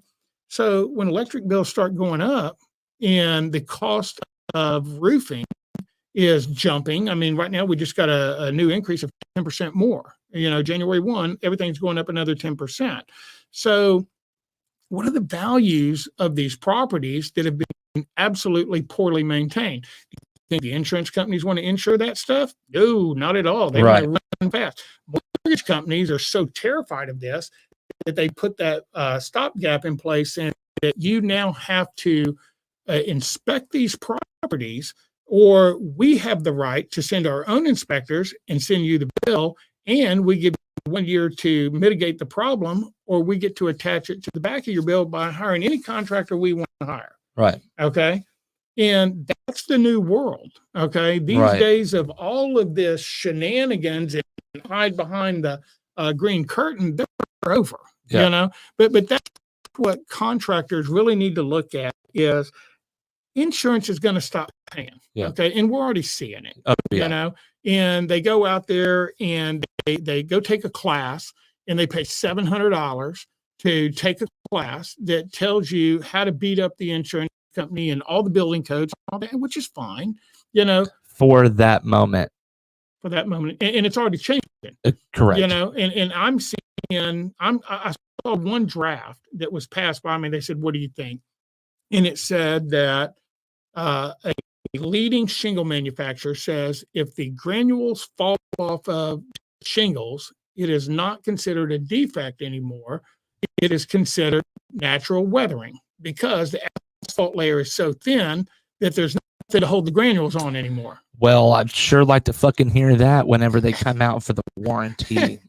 Right. It's not a issue. But it's written in there. It's written in there that says this is. That was like the fucking problem Elk had was. Right. Like that was the big fucking issue. They had so many lawsuits from no fucking reason. That's exactly why they wrote that. Right. That's why they wrote that. Right. So many lawsuits. It's done. Like you spend that much money on protecting your asset. Right. But if you had cool granules on there, the technology of a cool granule, think about this. If I take a rock. But they're not going to do that because it doesn't make them fucking dollars. And if it doesn't make dollars, it doesn't make sense. And I learned that by a really good friend of mine. Okay. Daniel Campo, big shout out. Okay. One manufacturer went out there and said, we are going to be, okay. Let me back one step up. It's like even sustainable roofs, like even the sustainable roofs of today are fucking black. And there's black, there's gray, or there's slate. Okay. That's it. If you go outside of even sustainable roofs, Euro Shield. Go outside the United States. Okay. 195 nations agreed to reduce carbon footprint. Okay. How do we feel about that? Donald Trump went in, hired Rex Tillerson, Secretary of State, head of ExxonMobil, to go convince all these other nations, let's not do that. Well, it didn't work out. And after 2 years, Rex said, cat's out of the bag. It's not going to happen. So in the last ditch effort of the oil industry to save the oil industry for America, because 2/3 of our economy is based on oil, we don't make anything anybody else wants except for oil. Okay. So they basically said that I'm trying to put this in the right perspective, but at the end of the day, if we don't sell oil, nobody else has a product that we're going to buy. Okay. But if I go to Europe, what do I see? I see zinc roofs that last 100 years. I see copper roofs. I see slate roofs, like you said. You've got all of these sustainable products. In America, oil is still cheap. And so we still continue to make our TPOs, our PVCs, comes from the natural gas industry. All of these are based on oil byproducts. It's leftover components for it because nobody wants to invest in it. Right. So if one manufacturer, let's say Malarkey tomorrow, decided that we are only going to sell cool shingles because the granules cost $10 a square more than standard granules. Okay. Would they not corner the market overnight? Maybe. But I don't think bill just went up 40%. But I don't think that one manufacturer, not one, will do this. And here's what I was told by the big boy, okay, the big red giant, basically told me that unless it was mandated by law, it's not going to happen. No, I don't see it. I don't see it happening either. So do you not think that my voice telling these stories about energy efficiency, that 40% of the carbon footprint is based on the color of roof that you choose, has an impact when everybody's paying 30 cents a kilowatt? Oh, I'm not saying it doesn't have an impact. They're going to start trying to find out what the solutions are. Yeah. Right. And I mean, I guess it would be, you would have to take it, Hitler said, if you tell a lie long enough, often enough, and loud enough, that people will believe it. And so I feel like this, this stigma or this way in which we've been selling, that we've been operating for so long, has been exactly what it's been, and that's to feed the engine completely. Agreed. So like we could sit here and talk about it all day, because you're basically going back into the mulberry bush, running right around it and saying, okay, well, it's black, it's got this issue, it's shrinking, it's not going to sustain, we're going to rip it off, we're going to put it back with a new one, and then the cycle happens again. Where's our workforce? That's the 40 problem. and 55. That's right. Right. Okay. So in 5 years, we lose 1/3 of the workforce. Yeah. In 7 years, we lose half of the workforce. Okay. All right. So you lazy fuckers, get off the couch. Right. And so they all, they get up on social media and they say, I made $1,000 a square on this deal. Right. Okay, great. 38 square house, average American house. You think that family's got $38,000 to pay for that? Okay. If Dimitri had this on his post one day, cast, that 60% of Americans can't raise $1,000 emergency. Yep. Okay. That emergency fund next summer is evaporated by buying more energy. Okay. So you may not like an electric car. Okay. You may hate an electric car. I have a Tesla, 600 horsepower. Yeah. It's a bad little rocket ship. Yeah. Okay. You didn't drive this Tesla today. I did not drive the Tesla because I was at the beach today. I'm in special for this trip. Right. Thank you so much. But here's the thing, is the oil industry has to dig it out of the ground, put it in a truck, pipeline it, to a refinery, refine it, put it in another 18-wheeler, take it to the distribution center. And I always love these stories. It's like, well, if you were in a winter storm on the side of the freeway, you would absolutely run out of power and freeze to death.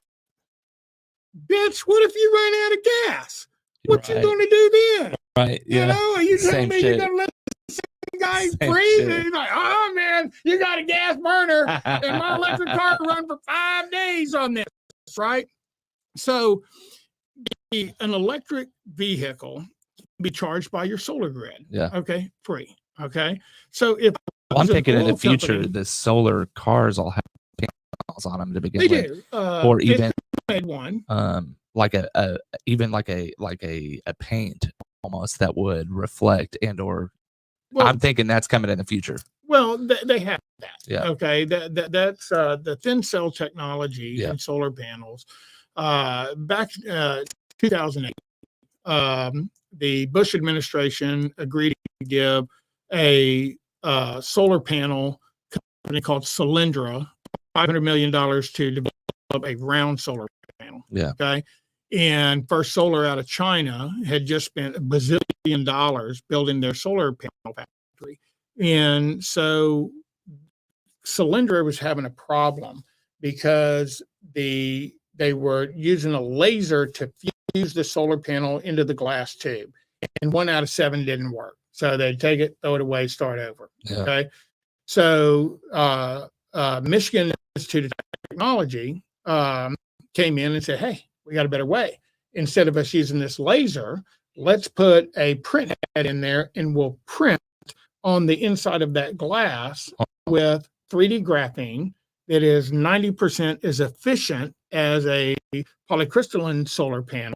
Right. And we cap it and we're done, and that thing lasts forever. And the cost is peanuts. Right. Well, the solar industry that's making all the flat panels, they're throwing up because it costs $7 a watt for a solar panel then, and $7 a watt to install it. Okay. Yeah.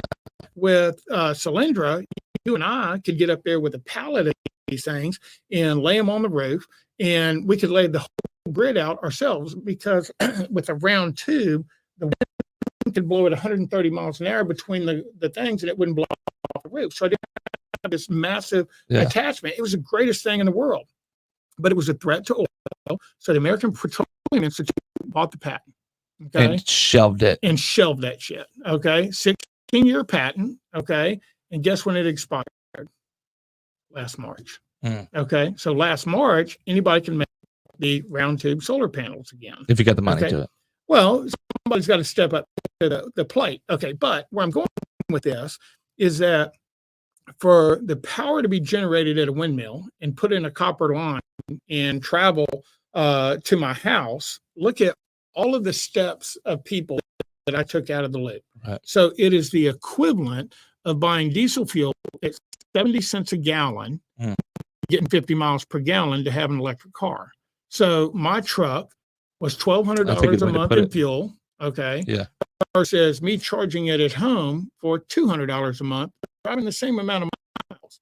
So if I've got an extra $1,000 a month for having an electric car, I could drive the car for 4 years and walk out to the Gulf of Mexico and throw it away, and it paid for itself.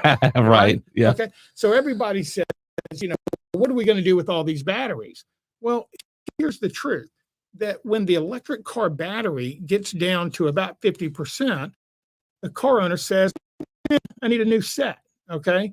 Every 18 months, the cost of batteries double in capacity and reduce per watt by half. Okay. So in another 10 years, you're going to have a battery that's half the size that will go 1,500 miles on a charge. Right. But I mean, ultimately, you have to replace those batteries. How much those batteries? Well, you got to remember, when Tesla built their first car, I mean, I feel like were 80 grand. We're bitching about the weather in California here. Right. Right. But they were 80 grand for the car, for his first car. Today, it's 10 grand. Yeah. Okay. In 5 years, it's going to be about 6 grand and more capacity. Ultimately, I think that's where Elon's going. Well, is to try to make it more all right. If So he can make it more affordable, then more people will have it. His idea is to change the world, not his pocketbook. right. Ultimately, it's changing his pocketbook, though. The guy that invented the lithium-ion battery just died. Yeah. Okay. And the last thing that he did Was it natural? Huh?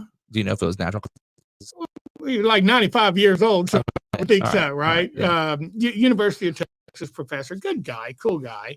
But he invented a new battery, a sodium ion battery, okay, which basically uses salt to store the energy. Now, the batteries are relatively cheap to make because you're just using sea salt, right? Okay, and that is so that they can store the energy all night long for what they create during the day. So that's the problem with solar and wind. If the wind doesn't blow, what am I going to do? If the sun doesn't shine, what am I going to do? Well, now they got a way to store it in mass, and these batteries don't light on fire. And guess what? They don't need the magnesium and the cobalt. So, like right now, how much does it cost to change your Tesla battery? It's about a $10,000 cost on the performance model. About $2,500 labor. They unbolt 6 bolts. They lift the frame up. They pull the batteries out, put the new ones in, pop it back down. How often do you need it? Every 300,000 miles. Okay. Okay. So think about this. It's like, well, what's it going to cost? Okay, cowboy, you bought a brand new Chevy Suburban. At 300,000 miles, you're going to need a new engine, new transmission. How much is new engine transmission? Right. Going through all this in my head. Same money, right? It's the same money. Yeah. You know, because go buy a new gas engine. Okay, that thing's going to. I think more people are worried about the quote unquote inconvenience of plug. Ultimately, right. They could bitch about the battery. They could bitch about whatever. Right. But in the long run, I feel like ultimately it's charging it and or having to plot their route right on charger, whereas before they could go on a route and find a fucking gas station wherever. Right. But plot me a where you're going to be able to charge between here and say California, where you may hit a spot where you're not going to be able to fucking charge. So that's a mistruth. And here's what happened. Because Elon figured this out a decade ago. In every 125 miles on every major freeway in North America is a Tesla charging system. Okay. So if you get I leave Houston right now, and I leave Houston and I'm headed to San Antonio. Okay. There's like 10 charging places in San Antonio. There's like 5 charging places here in Houston, and there's Buc-ee's.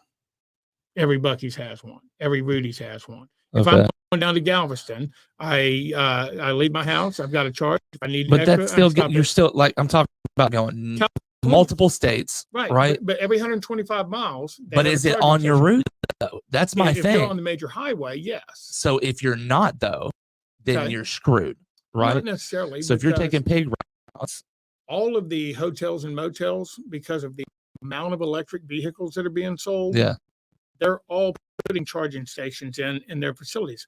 Why? Because it makes money. Yeah, I'm just talking about an issue that maybe some of you guys may be picking up on, like invest in some EV charging. That's just me. right. But I honestly, I live in Southwest Houston, and I went and looked at that there's no charging facility near the Dome. Yeah. And I was like, baby, I'm in. Bro, that's money right there. I'm in, that's right? Money right and there. I was going to go put in a 4. And how many, like, I mean, you got to think about it, just on a business standpoint, if you're thinking about this EV thing and capitalizing on the EV, just in Houston alone, like you're talking about, let's just take, for instance, the people that live in sky rises. Right. Okay. They can't charge their shit overnight sometimes. Right. They live in a sky rise. So valet's parking it, or they're parking on a different level every single night because they're not able to have that rentable. You've got to have some money to have your own parking space in a high rise. Not everybody knows that. I worked with the apartment industry. Okay. So then you don't have a fucking charger. You have an electric car. you have to figure out where to EV this. Right. So my thought is, if you're a business and you want to make some money, a transportable electric vehicle charger, period. It's not that hard. And then 2, increasing the amount of EV stations in each individual area. Every apartment owner that I ever for the last 30 years, okay, they all sit there and tell me how the only way that they know to make money is to raise the rents, raise the rents, raise the rents, raise the rents, Right. raise the rents, right? Don't spend any money, slumlord it to death, raise the rents, okay? And about 6 years ago, we went down this path and said, guys, there's electric cars being sold, Right. okay? And there are people that don't have charging stations at their apartments, so therefore people don't want to rent there. Yeah. Okay. So what a lot of guys would do is they would just plug in the 110 cord to their house, Yeah. Or go plug into the landscape lighting, Yeah. you know, if you weren't paying attention, and Right. get some free charge off of it. But the complaint was always in the high rises is that the cost to bring the energy, you know, under the building into the parking garage is going to be so monumental that it's just not cost effective. Yeah. And I was like, why does it have to be in the parking garage? It doesn't. Can't you just go outside It and put 40 units out there, and you're well, so I'm thinking buying, about like a space like the Brava. The Brava is the largest skyrise in Texas. Right. Okay. It's housed here in Houston. right, Their parking garage goes up into the building. Right. Okay. So my thought is, if I was the owner of Brava, there is a spot where on the front of the, or it would be the right side of the building when you're looking at it. You pull in, and that's how you get into the high rise. Mhm. Well, there's valet right there. Okay. Right. And the valet always has like a spot in the front where there's like sidewalk, right? They'll put the Lamborghinis or whatever in front, right? So instead of showcasing someone's fucking car, right, make them fucking money right, on EV and stick an EV charging station in the front of Brava, and then on each one of those areas in which that they put the rolls, put an EV charger, and maybe on the first floor right, have rentable EV charging stations, right. and throw in a detail. It's here, right? But that's what I'm saying. These Like- guys, you know, I meet with people all the time that are building $4 million houses, right? Yeah. And I'm like, what kind of roof on there? Oh, membrane. I was like, no. What brand of roof did you Right. put on? Because well, it doesn't matter. None of them last. And I Right. was like, well, if there was one that did last, would you be interested in that? And they're like, but they don't. And it's like, Jesus, you know, do you guys You understand chemistry? Right. Millions and I'm talking hundreds and fucking millions of dollars in these high rises, and they're protected by shit. Right.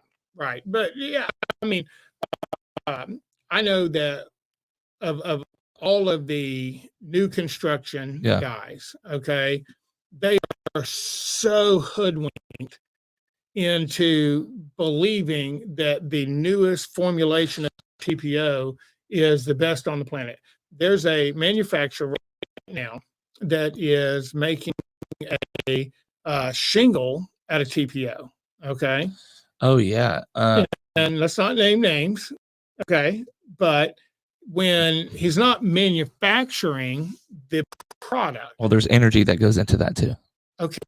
but here's the thing is JP Stevens learned many moons ago that you don't make TPO in black. Yeah. Okay. Oh, of course. Because he had to go re-roof all of the Yeah. Home Depots, Right. which put him out of business. That pushed him into DuPont, and DuPont bought the company thinking, well, we're going to turn this around. And You know what they should have? do moment, right? They should have coded that shit.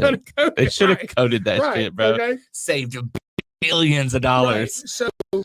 So this guy's out there, and I sit there and I talk to him because they don't know who I am, and Right. they don't understand that I understand the chemistry better than the back of my hand. Yeah. And I'm like, well, you know, so what they're basically doing is they're taking these membranes and they're putting them in a press that will superheat them up to get a form that they like, and then Yeah. they're doing layers and adding colors to it and all that, but putting a 50-year warranty on it, based on what?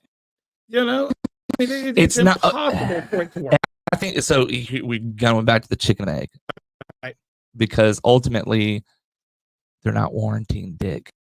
Well, they're not warrantying dick. They're number saying one. they are, but they're really not, because ultimately, if the wind blows and the skirt fucking lifts, here's what I'm done, doing. dude. It's voided. Right. Here's what I'm doing with National Building Archives. We are scheduled to put in 5 education centers across the United States. This is where I was going to next. Is Okay. what fucking solves the problem. Here's how we solve the problem. Is I'm talking to large municipalities, okay, and they have lots of buildings that are empty, okay. Yeah. And we looked at buying a building down in Sugarland that was $30 million, and 2018 they turned down $90 million for the building, and because they only offered, they wanted 90, they were offered 85, and they said we'll hold out for 90. Today you could buy it for 30. Okay, yeah. So the electric bill on this building is about $50,000 a month. Okay, at 5.9%, 5.9 cents a kilowatt. Okay, but the building's only half full. So if the 500,000 square foot building was at full capacity, right, the electric bill would be 100,000. Probably. Okay, so if we take 100,000 and then we do it times 6, which is where we know we're going to be in 2 years on the electric bill, that's a $600,000 a month electric bill. Okay, and it doesn't work. So who's moving into that building? Nobody. So it is going to be cheaper to go in and build a brand new building that's super energy efficient than it is to use some of these others. So when we talk to these municipalities, they're sitting there. Everybody wants to do a triple net lease, right? Where you pay the taxes, you pay the insurance. Right. And okay. So if you're not maintaining the building, then that insurance is off the chain, right, because of you being a slumlord. At the same time, the electric bill, they weren't built efficiently, so the electric bill is so astronomical. It doesn't matter what you charge for the rent; nobody's buying. Right? You're not going to be able to get rid of these buildings. Yeah. Okay. So what we're doing is, in these 5 municipalities that we picked out, we're talking to mayors and say, you're going to have to change. Okay. Right. You're going to have to get the building permit office in here to understand what they're looking at. Okay. Yeah. Because these are just money grabs for in all instances. City inspectors don't do anything. They show up. Where's the card for me to sign? Because you signed an agreement that said that you would do the building code. So why do they need to look? Okay. So you can get away with murder if you want to. Right. The only people that care are the guys that are trying to get insurance companies to buy. But the building codes of stuff that's built, I mean, let's talk about who insured the Twin Towers here. Damn, we could talk about it. That's a whole nother one, dude. Right? But what I'm saying is that, so we go to these municipalities and we say, okay, this week we're going to teach roofing. Right. So we're going to talk shingles. We're going to talk flat roofs on Tuesday. We're going to talk legal on Wednesday. We're going to talk energy efficiency on Thursday, and Friday everybody goes home. Okay. Right. So that in those 5 categories, those 5 municipalities, if you hire a bunch of new salesmen and roofing hasn't come around yet in Houston, well, then you can send them to the Dallas LA or whatever, or right. Atlanta, whatever the other location is. But we have to start teaching science by chemistry, engineering, and you think that's important on like the sales side of things?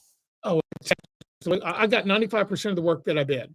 If I went up against any other roofing company, 95% of the work I got it, because you understand the shit. Like, I took samples and laser cut samples where I would take everybody's membrane and go put it in a machine to test the tensile strength of a screwdriver going through. Yeah.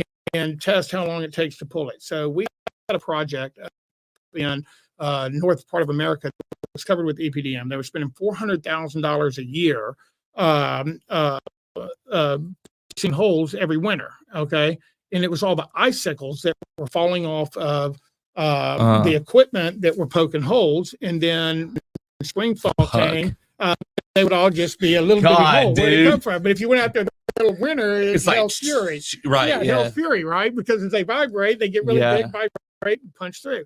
So the way that I sold the job is I put a plywood down on the conference room table. I put a 4-inch piece of ISO down and took a membrane and reached into the cooler, handed the guy a icicle and said, push it through there. Okay. And on EPDM, you hit all the way down to the rock bottom. And and then I took the membrane that I had custom formulated that was lime green on the back side and pure white on the front and looked like, the most ungodly canvas you'd ever seen in your life. Right. And even though it was 60 mils thick, it takes 2,100 pounds of force to push something through it. And he's sitting there pushing it, and the icicle's just breaking apart, trying to get it through.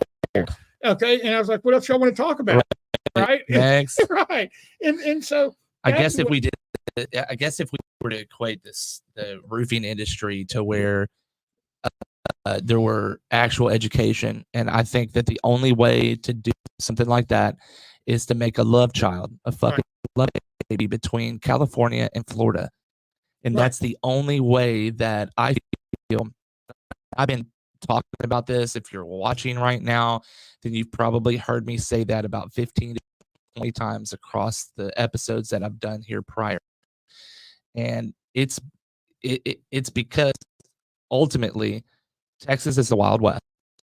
And yes, we sell more roofing materials.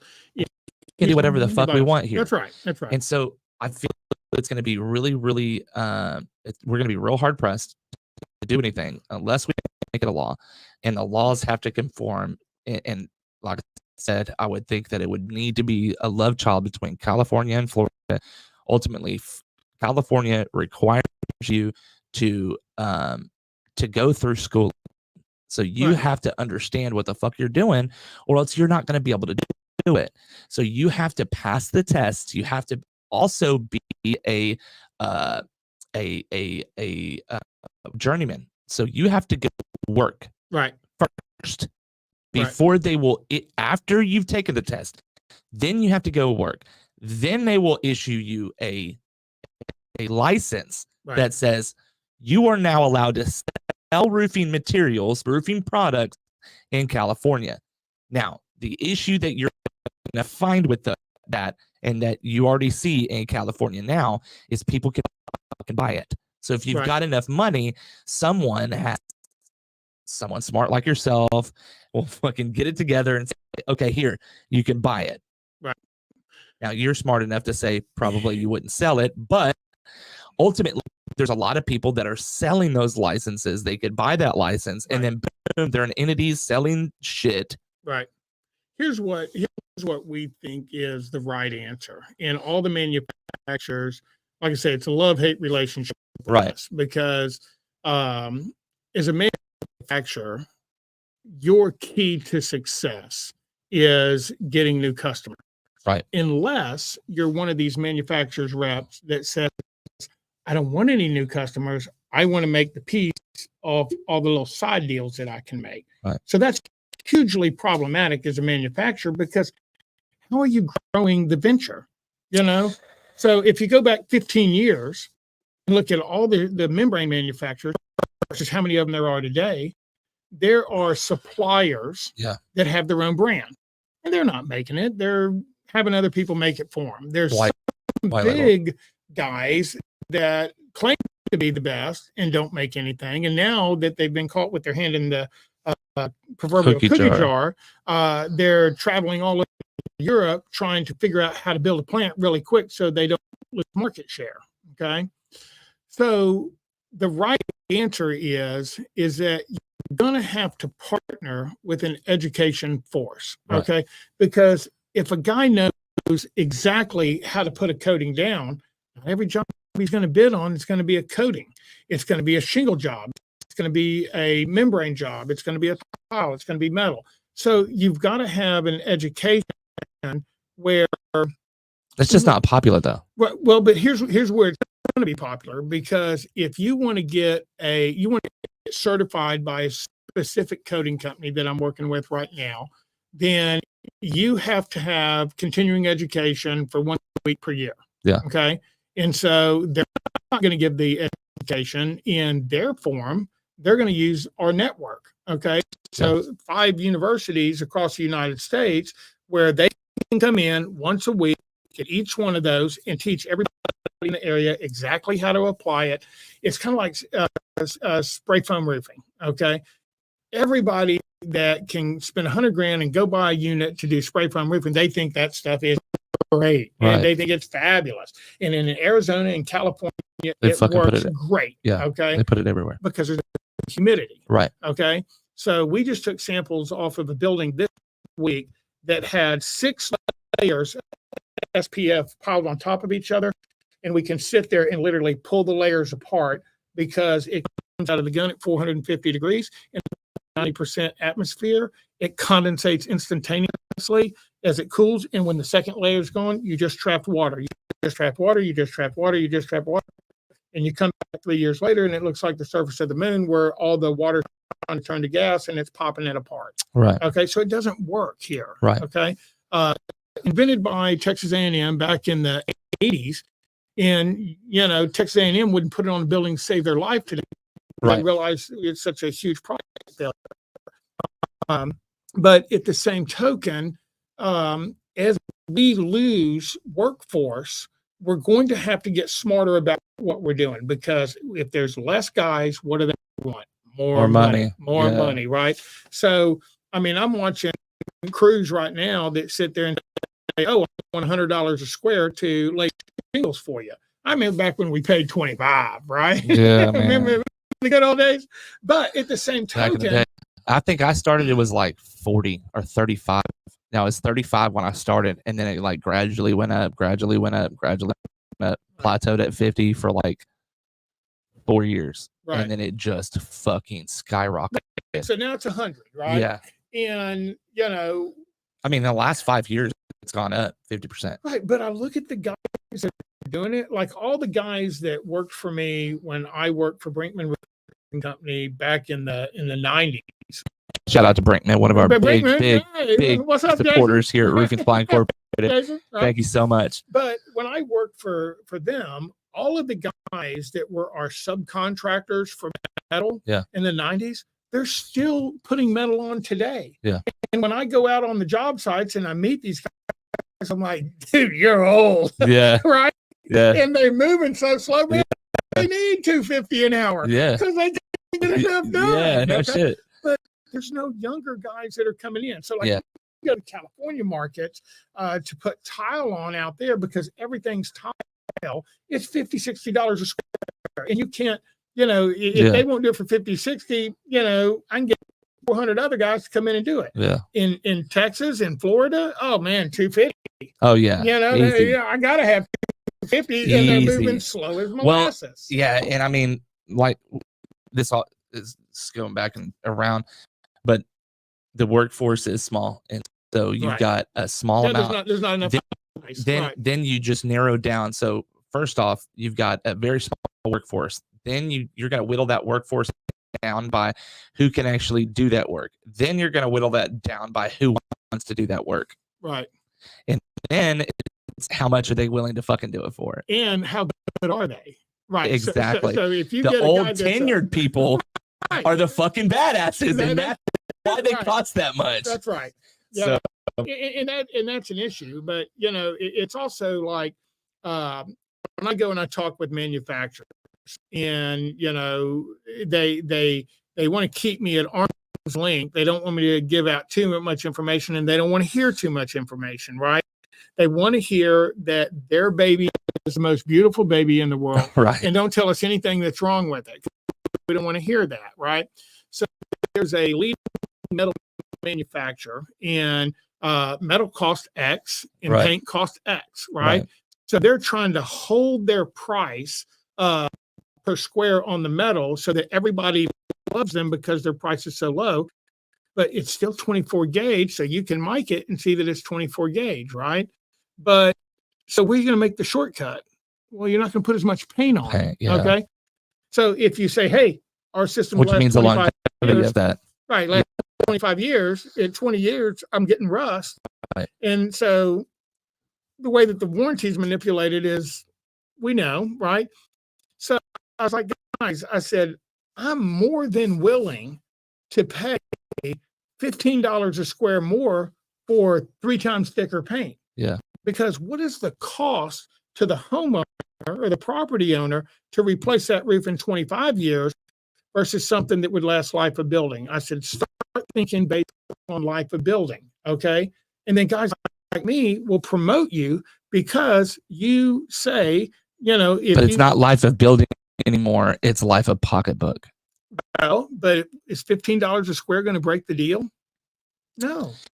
I mean, in retrospect, no, but for the manufacturer, it's not about the deal. It's about the deals. This is where they're losing. Okay. And that is the worst mindset on the face of the planet. And I'm going to tell you. But it's money. It is money. That's how they make it. So they have to protect it. Would you rather have all of the business because you make a great product, or a piece of the business because you make a junk product?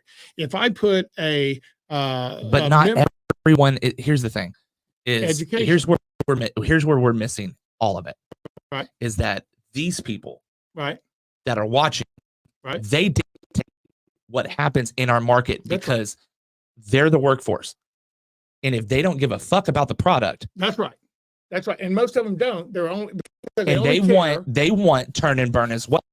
Right. Which goes back to education, which goes back what they want to the product that we're making.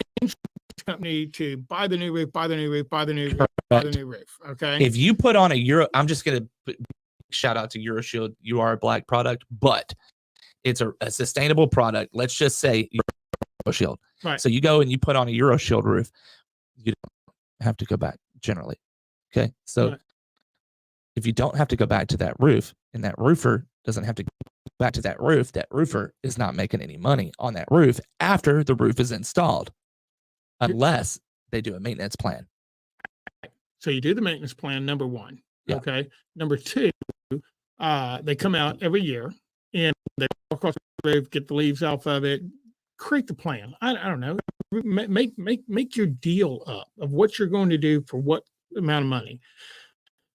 The building owner will tell everybody they know how great their roof is. Yeah. And they know what type of roof they have, and they will tell them how great their roofer is. Yeah. So where we make the most money is in referral. Yeah. So if let's say that I'm a management company, okay, and I own 1,000 properties that are in our management realm, okay, do you think that any of those building owners like the fact that insurance companies no longer pay for roofing in commercial properties? So they've raised the deductible 5% of 10 million, so you got a $500,000 deductible, and the roof costs $500,000.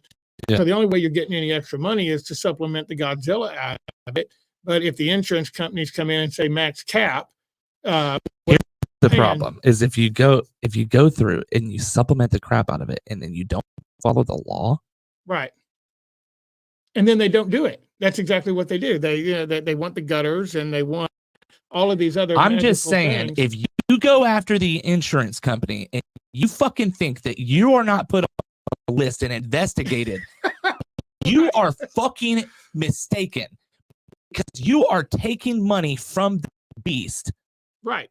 Well, but just saying, if you go on social media and you're so badger back up shit, and you badger all of these adjusters and say Snake Farm, All Snake, Harmers, Gecko, they got all great names. Do you not think that somebody's like going, what was that? John Doe Roofing? Click. Okay. What was the next one? Click. These guys won't. They won't buy my claims. Really didn't see that one coming, shit. Right? I love the ignorance of these guys. It's all about playing the game, though. It's like these guys will go out and they'll tell them, okay, so whenever you go out there and the adjuster's there, you need to get a video recorder and you need to walk around and video record everything and secretly tape him and try to get him in a gotcha moment. And I'm like, that's going to work out really extremely well. Because it only goes as well as what is documented. So if you're documenting a fucking mistake, right. I mean, because a lot of these roofs are, I mean, I've even been on roofs that are multiple different products. And it's like, how can you get up there and fucking argue anything with these guys? Ultimately, they have been given a list of requirements. They have been given a list that they can and cannot pay for, period. That's right. And they go out there and they do their assessment based off of what they have been told that they can buy, not what the policy says it covers. To be clear, right? They're given that list, and if it doesn't hit that list, it's not getting fucking covered. Right. And then the roofer thinks, okay, I'm gonna fight with this guy, record him, whatever the fuck, or the small chance that this thing gets approved, and ultimately, in the long run, you're fucking off to begin with. Well, I mean, the biggest issue is that, and that's why I'm partnered with a new law firm here pretty soon. Right, these deductibles are getting so grand, okay, that it's shutting the roofing business down. Yeah. Okay? And my prediction, whether you like it or not, my prediction, I get to say it, 60% of the roofing companies will be out of business in 18 months. Yeah. Okay. Yeah. And when I sat down with the nation's largest distributor, okay, I said, I'd really like to understand your business model of how many stores you're planning on closing across the nation from lack of sales. And they're like, we're not closing any stores. I was like, so you just think everybody else is going to go away? You're going to be the only one left? And that you don't understand that if all these go away, you don't have the sales to do it. Okay. So as we have declining workforce, as we have decline in money, imagine if this industry took a 60% loss of revenue. Okay. Here's the funny thing. NRCA, we love them, right? So they come out every couple of years and they say, hey, at the next IRE, we want somebody to come in and speak on sustainability in the roofing place. And so I'll go in, I write them a 4-page letter, say, this is what we're going to talk about, this is how it's got to be. You think they ever pick up the phone, call me? Hell no, because I'm a terrorist to the organization, right? Because we can't let everybody know that this stuff doesn't work. Okay. I mean, yeah. So that goes back to the organizations that have founded them.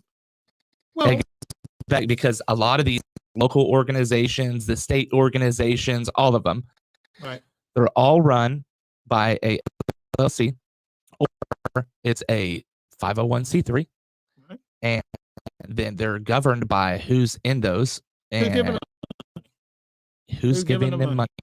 Right. And so if it's a big main manufacturer or distributor, then they can shut up anyone that disagrees with their current status. I had a lawsuit. I'm done with them. I'm done with every single organization across there. I'm making my own, and I'm going to compete against every single one of them. And you can take this to the motherfucking bank. I will not stand by and watch the same shit happen over and over and over again. And if you're not their fucking buddy, you're not getting published. Fuck you.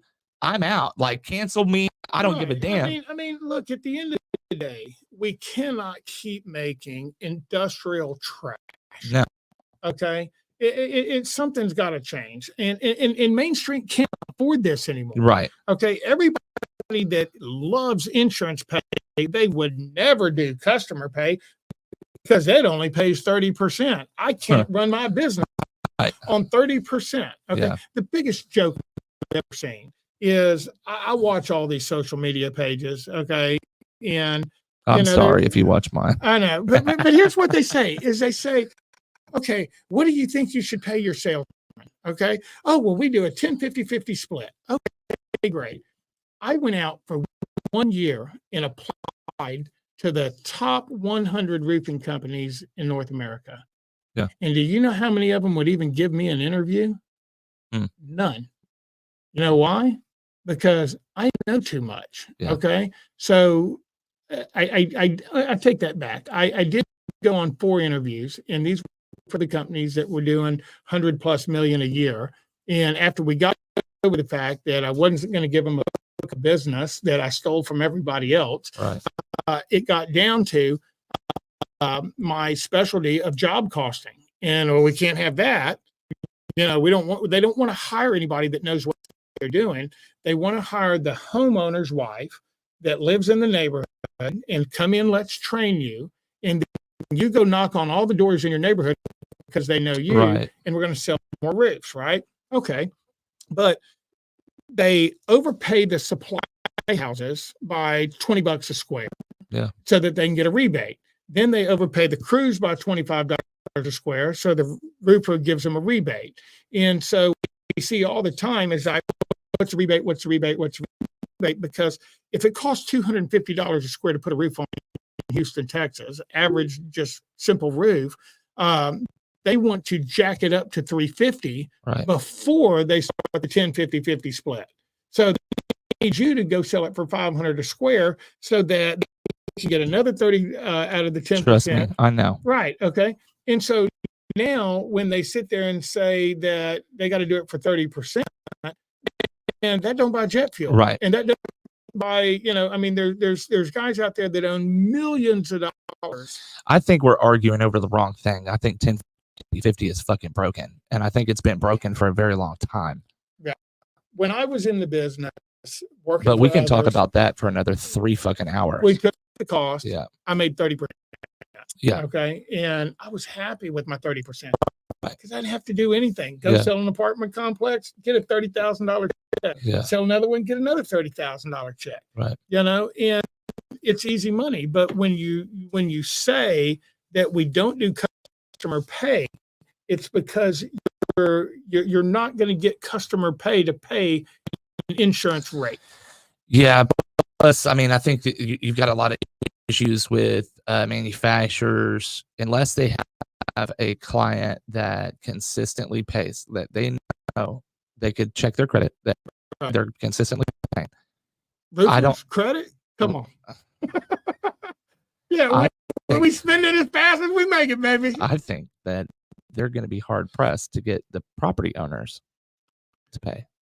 It's a problem, and here's why I literally escaped the business after COVID, because I had 22 management companies that I did business with, and have done business with these guys for decades, right? And what ended up happening is they saw the incoming, they saw the interest rate starting to go up, so they all sold all of their properties at the highest price, and they sold them to all these 30-year-old kids that had grandpa money, inheritance, and these guys bought the properties. And then they call us up and they say, "Hey, I need new gutters." They said, "You're the guy. We need gutters on the property." And I'm like, "Man, no need for me to come out there. Tell me how many feet you want and $7 a foot. Google Earth it. We can get close. That'll give you a price." They're like, "Well, we like 4." And I'm like, "Well, good." I said, "Are you putting them on yourself? Well, all I have to do is come spit it out of the machine and you're going to climb up there and do it?" "No, we just like 4." And it's like, okay, well, 4 is not going to happen. Number one. Yeah. Number two, the problems that we're seeing is that they don't have the money in it because they have told their investors that they're going to make a 17 to 22% profit. And the only way that you can make a 17 to 22% profit is if you do no maintenance, or you don't pay your bills, or you try to get all these contractors to partner with you to be a partnership in the property. Okay. And that's what I'm sold on every day. Well, if you would just come in and be a partner and you would take all the profit and put it in this, I'm like, dude, what if y'all don't make no money? I said, remember Bernie Madoff went to jail for promising 12, right, and y'all are promising double what Bernie Madoff said. I think there's a little disconnection between, are you Bernie Madoff? Are you cousin or his nephew? Because these properties can only pay off if they keep raising rents, and the rents are already too high. And I already know that the electric bills are going to demolish all of this, and so do the mortgage companies. Yeah. So, yeah, I think that we're going to be in a long rat race for a very long time. But man, I really do appreciate you coming on today and going. I know we could probably go for maybe another 2-3 hours. That's it. Right. But anyhow, give me one good takeaway that you think that the viewers should know from this episode. I think the best thing that viewers should understand, if you own a roofing company, you are setting stage for a massive legal problem if you are not using a third party to store all these documents. Here's why. If the insurance companies quit paying for roofs, we have trained all the homeowners that roofs are free. Yeah. And we have trained all property owners that roofs are free. Okay. And when the roof fails and they can't get an insurance claim, okay, they're going to go to the manufacturer. And the manufacturer is going to say, hey, you didn't install it right. You didn't ventilate it right. Part of what National Building Archive does is that we require you to put a ventilation document in that you did, that you counted the vents, you counted the ridge vent, you did everything so that the manufacturer can't say that it was this. Okay. If you don't have any of these documents, then you're going to get sued. Yeah. Because how many of these law firms that love making money on supplements, do you think they're just going to go away when it's all said and done? Or they're going to say, man, look at how many guys we can go sue. Okay. So you got a limited liability corporation or S corps or whatever. Those don't protect you in fraud, because if you fraudulently forgot to give the building owner the warranty documents, the proof of payment, all the things that are required to get a warranty, then you and the salesman and maybe even the supplier, they just drag everybody into one great big class action lawsuit, and you're going to pay something. Yeah. And that's what none of these guys realize. You need to build a book of business that keeps you busy year round.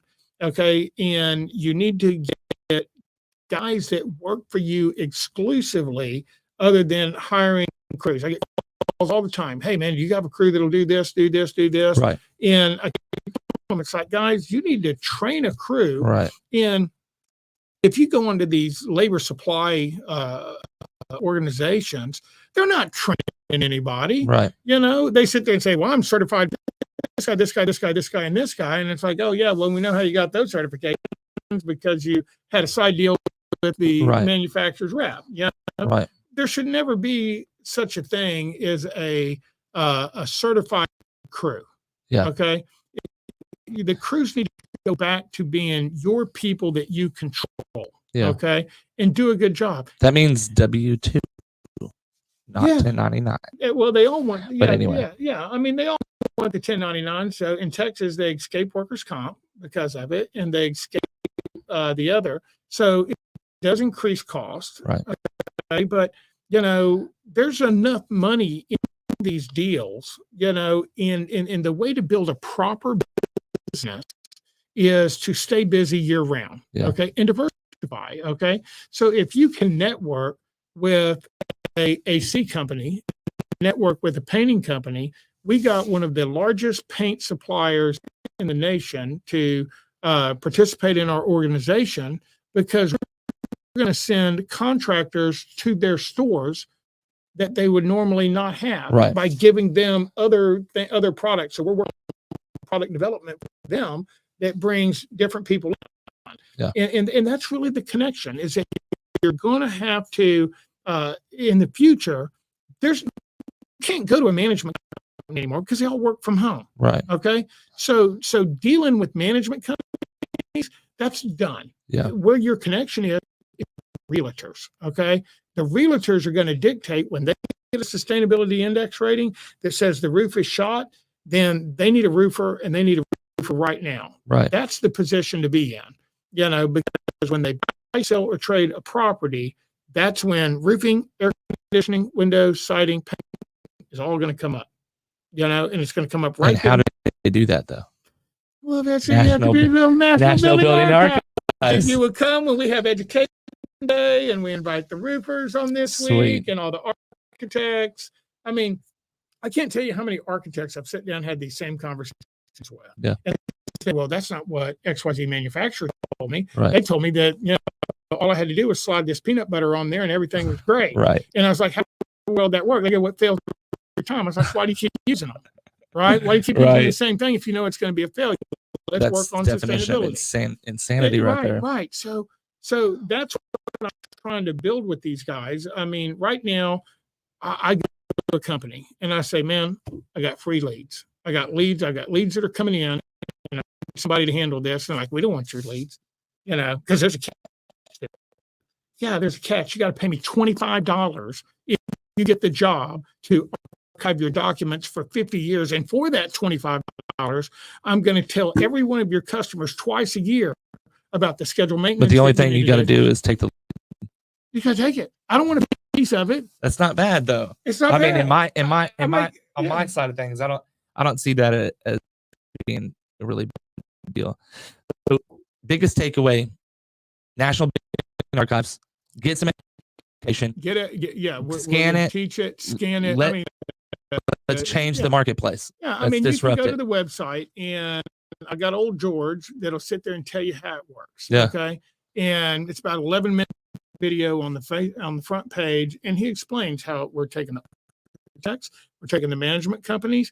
If a management company loses, or let's say they're managing the property, okay, and they need to, somebody buys it, it's a new management company. What does that management company really know?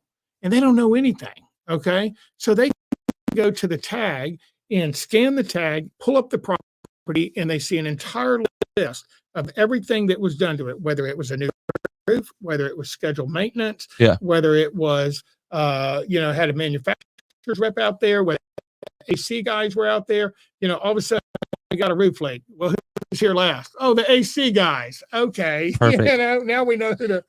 Right, because that's all something that roofers ultimately they deal with. Right. So the management companies are now telling all of their contractors across the board, you cannot work on properties unless you're a member of MBA. Yeah. So there's a historical society in America that has 25,000 houses in their network, and they have just notified every contractor that and the property owners that if you ask us for money, okay, to help you with your roof or your paint job or whatever the remodel is, you have to use an MBA contractor, because we want to document it, not just for you, but we're never going to tear these buildings down. They're going to be here forever. Yeah. So we need to have all of this information. There was a project that they had on the Cane River that was $1.4 million in historical restoration. They needed to pick the building up. They needed to move it 20 foot up and set it back down. $400,000 spent just chasing paperwork to figure out and they don't want to do that anymore. Yeah. So that now got us to the national historic folks who said we have 400 buildings and we're going to do the same thing across the board, because we don't know if that's Sherwin-Williams or PPG or Bear or Corian Counter. We don't know. Right. And so for them, they can. I mean, think of everybody that works for Historical Preservation Society. They're elder people. They're retired. They're going to come play, get them out of the house. And when they finish the building, what do they do with all the paperwork? They take it home with them and put it up in their attic. So 10 years later, when they need to rebuild the building again, where's all the paperwork? Well, now they got to go chase all these people that may be deceased. And it's like, by the way, did John leave any boxes laying around? Oh, the attic's full of them. Right. Well, we've got more historical buildings hitting 100 years, because if you look at how many were built in 1900 versus how many were in 1920s, how many were built in the 30s, 40s, 50s. So as all of these buildings get closer to being historical preservation, then this is going to just grow like wildfire. So if you, we'll leave with this one. Okay. So this particular society, there is a roofing company that's top 100 in the nation that is 18 miles from their offices. Okay. And they said, we have a lot of problem with roofing. We have a lot of problem with siding, getting everything to match. And, we need good roofers. And so we grade you. We'll go through the process later. they can see it on the website. But so we want good roofers, we want good painters, we want good AC guys, we want the best of the best of the best. So that's who we want to promote. And I said, well, look, I said, we've got a top 100 company 18 miles from me, and we'd like to bring them into the table and let's have a conversation. And you would have thought I just threw Satan's curse on the table, and everybody at the table looked at me and they said, that company will never work on one of our properties ever. And I was like, well, tell me what happened. Let me see if I can get with the owner and let me see if you guys got a ton of business that's right here in their back door. And I know that they would want this business.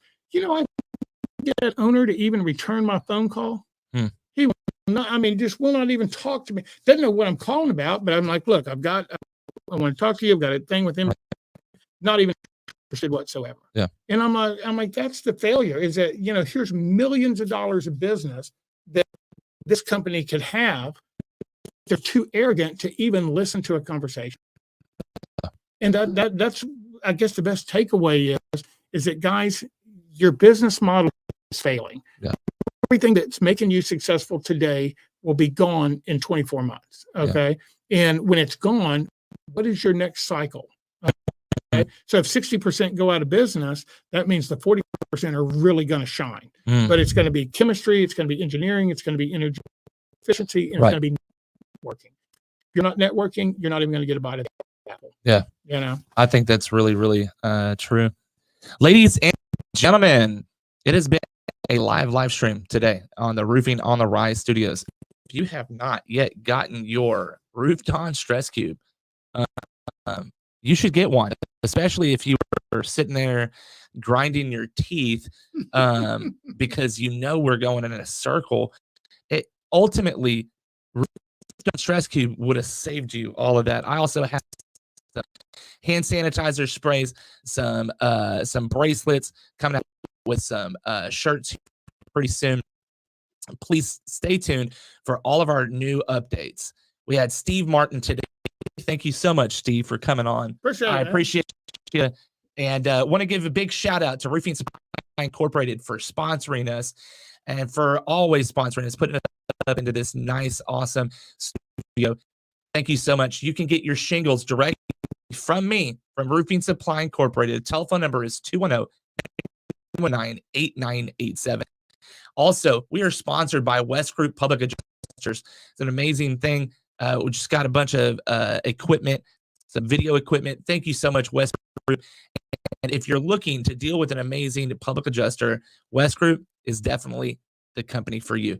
You're wondering how you get in contact with them, click on Facebook or call me. Telephone number is 919-8987.